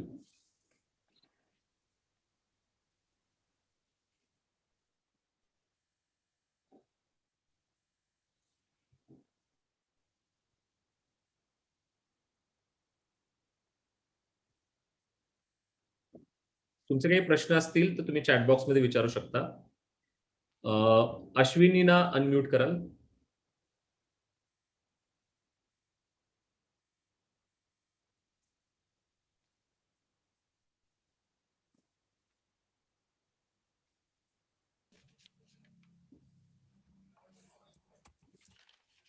Good morning, sir.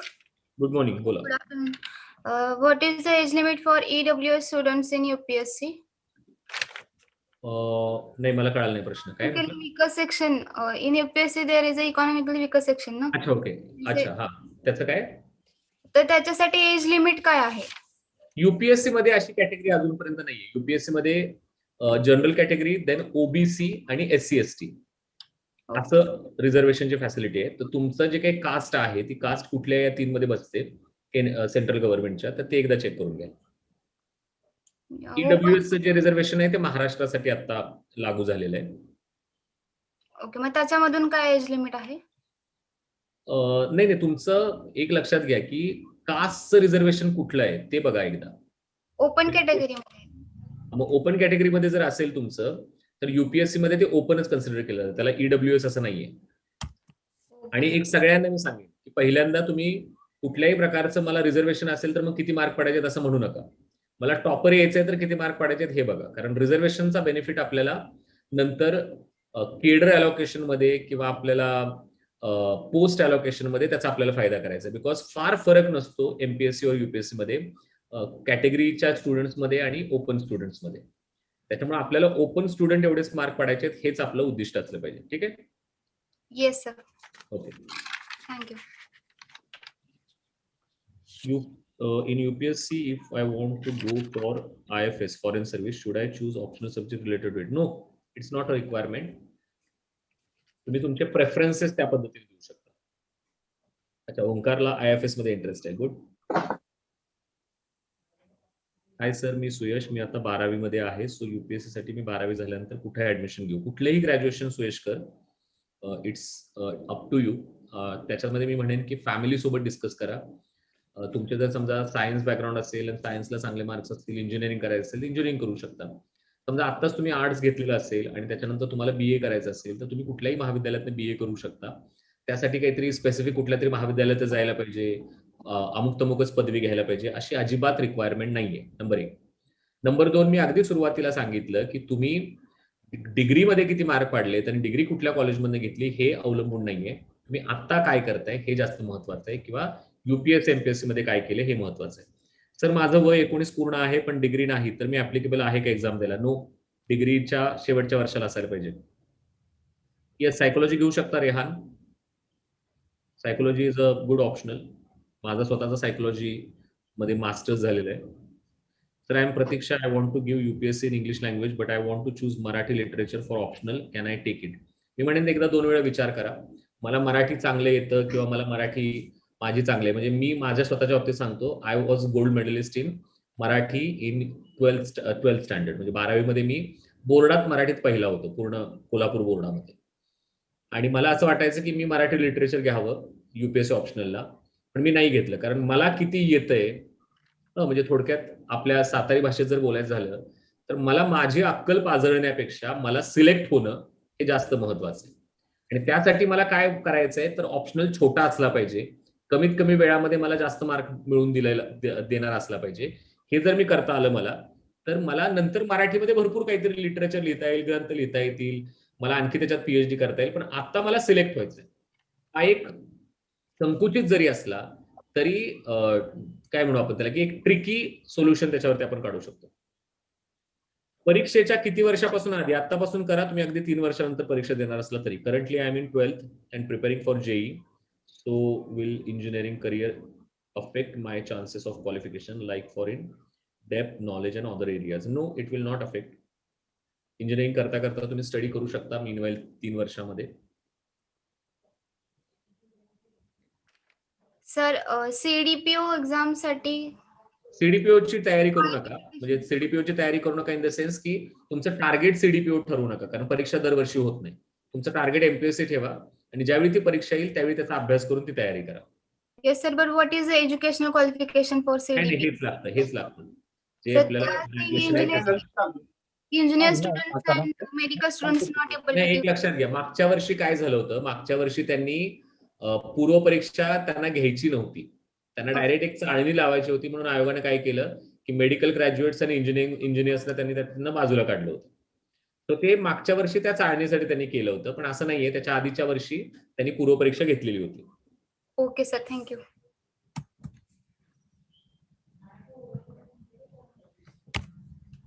मी म्हणेन की तुमचं जर 19 कंप्लीट व्यवस्थित अजून नाही झालेलं किंवा ग्रॅज्युएशन नाही झालं तर परीक्षा द्यायची गडबड करू नका रे, अभ्यास करायची घाई करा.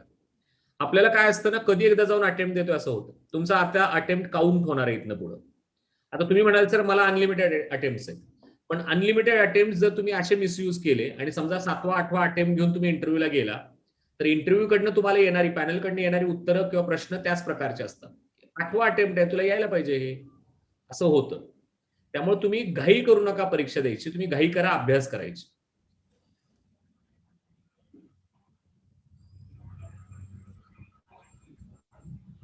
सेमी इंग्लिशच्या विद्यार्थ्यांना Hello, sir. For English language. 17 year old Omkar. So which year UPSC exam should I target? तू आतापासूनच टार्गेट करायला पाहिजे. आतापासूनच तू एनसीईआरटी न्यूजपेपर फक्त वाच, पण ऍक्च्युअल जो अभ्यास तुझा स्टार्ट होईल तो ग्रॅज्युएशनच्या फर्स्ट इयरला स्टार्ट होईल.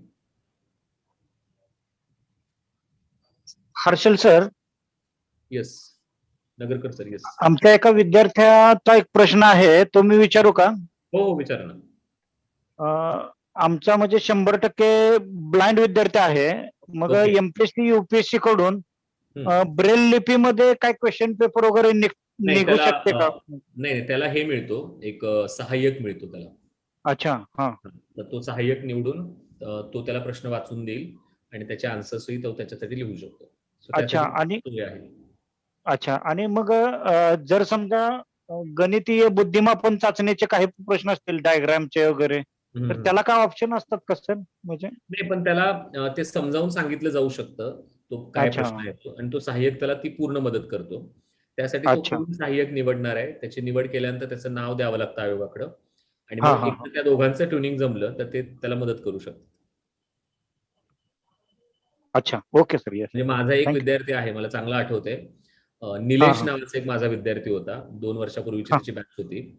हं. आमची त्यावेळी ऑफलाईन बॅच चालायची पुण्यामध्ये, आणि त्याची बॅच होती संध्याकाळी 5 ते 7 ची. एकदा हं. मला तो बिल्डिंगला 3 वाजताच दिसला. मी म्हटलं काय रे निलेश लवकर आला का? तर तो मला म्हटलं हो सर ट्रेन लवकर आली. म्हटलं हम्म. काय रे कुठनं येतोस तू? मला वाटलं कुठनं तरी पुण्याजवळ पिंपरी चिंचवड वगैरे येत असेल. मला म्हटलं सर काय बरं त्यांना नाव सांगितलं, वरळीवरनं तो येत होता. हम्म. मुंबईवरनं दररोज अपडाऊन करायचा तो. सो तो मागच्या वर्षी मेन्सलाही होता. सो ती सगळी फॅसिलिटी एमपीएससी देते. आणि त्याला कसलीही अडचण आली तर माझा नंबर द्या चंद्रकांत सरांकडे घेऊन मी बोलेन त्याच्याशी personally. Yes sir, yes. Yes.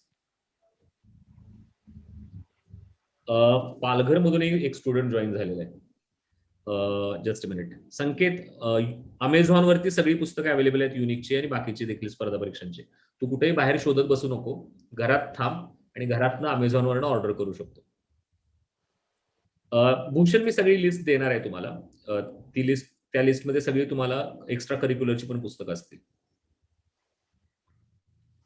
12th आहे तर मी म्हणेन आता 12th परीक्षेची तयारी कर आणि ग्रॅज्युएशनच्या फर्स्ट इयरला एकदा गेला की त्यानंतर मग न्यूजपेपर आणि एनसीईआरटी पासून सुरुवात कर. Suyash. Harshada, I am not a chairperson of MPSC, त्यामुळे ऍडव्हर्टाइजमेंट कधी येईल हे एमपीएससीचा चेअरपर्सन सांगू शकतो, मी नाही. सो वेबसाईट फॉलो करा एमपीएससीच्या, तुम्हाला त्याची जाहिरात त्याच्यावर अपडेट्स येतील. Prajakta, what was your query? Can you please repost?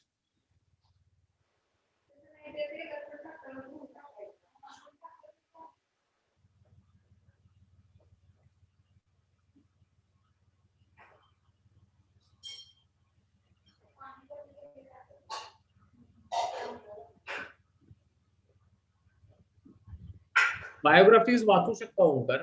तुम्हाला जर आवड असेल बायोग्राफी वाचायची तर वाचू शकता. त्याच्यातनं अनेक गोष्टींचे रेफरन्सेस तुम्ही एसे रायटिंग मध्ये किंवा मेन्सच्या आन्सर रायटिंग मध्ये करू शकता. चांगले चांगले जे बेस्ट सेलर बायोग्राफीज आहेत त्या रीड करा. त्याच्यामध्ये त्यांची यादी हवं तर तुम्हाला मिळू शकते किंवा ती प्रोव्हाइड केली जाऊ शकते. Don't worry. Prajakta, can you please repost your query, because मला ती सापडत नाहीये.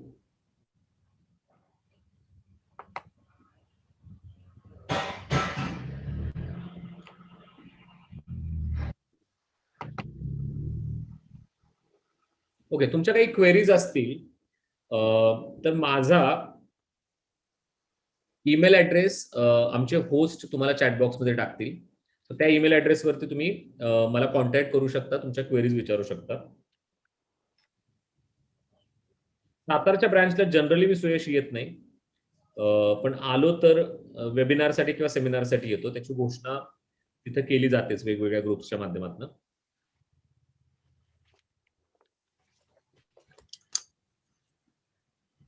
ठीक आहे, आपण तुमच्या काही क्वेरीज आणखी असतील तर मला तुम्ही मेल करू शकता. बेसिक साठी कोणती पुस्तकं मी लिस्ट देणार आहे, डोंट वरी बाप्पासाहेब. HHL टाकाल, HHLचा ईमेल ऍड्रेस सचिन टाकाल. ठीक आहे. सो आपण क्वेश्चन आन्सर्स आणखी काही जर क्वेश्चन तुमचे असतील तर मेलच्या माध्यमातून तुम्ही मला तुमच्या क्वेरीज पाठवू शकता. Yes sir. Nagarkar sir, over to you. Yes sir, yes. आवाज येतो ना सर? यस यस येतोय. जीतने वाले कोई अलग काम नहीं करते, वो हर काम अलग ढंग से करते हैं. सर, युनिकचा सपोर्ट घेऊन नक्कीच आमचे विद्यार्थी. धन्यवाद सर, आपण खूप अनमोल मार्गदर्शन या ठिकाणी केलेलं आहे.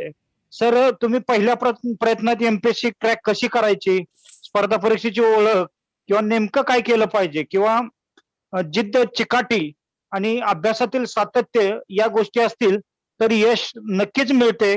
असे अनमोल मार्गदर्शन केल्याबद्दल मी जयवंत प्रतिष्ठान हुमगाव, आमदार शशिकांत शिंदे महाविद्यालय मेढा आणि आमदार शशिकांत शिंदे स्पर्धा परीक्षा केंद्र कोरेगाव यांच्या वतीने तुम्हाला खरंच मी मनापासून धन्यवाद व्यक्त करतो. या ठिकाणी आभार प्रदर्शन करण्यासाठी माननीय समन्वयक डॉक्टर गणेश पोळ सर यांना विनंती करतो की त्यांनी आभार व्यक्त करावेत. डॉक्टर गणेश पोळ सर.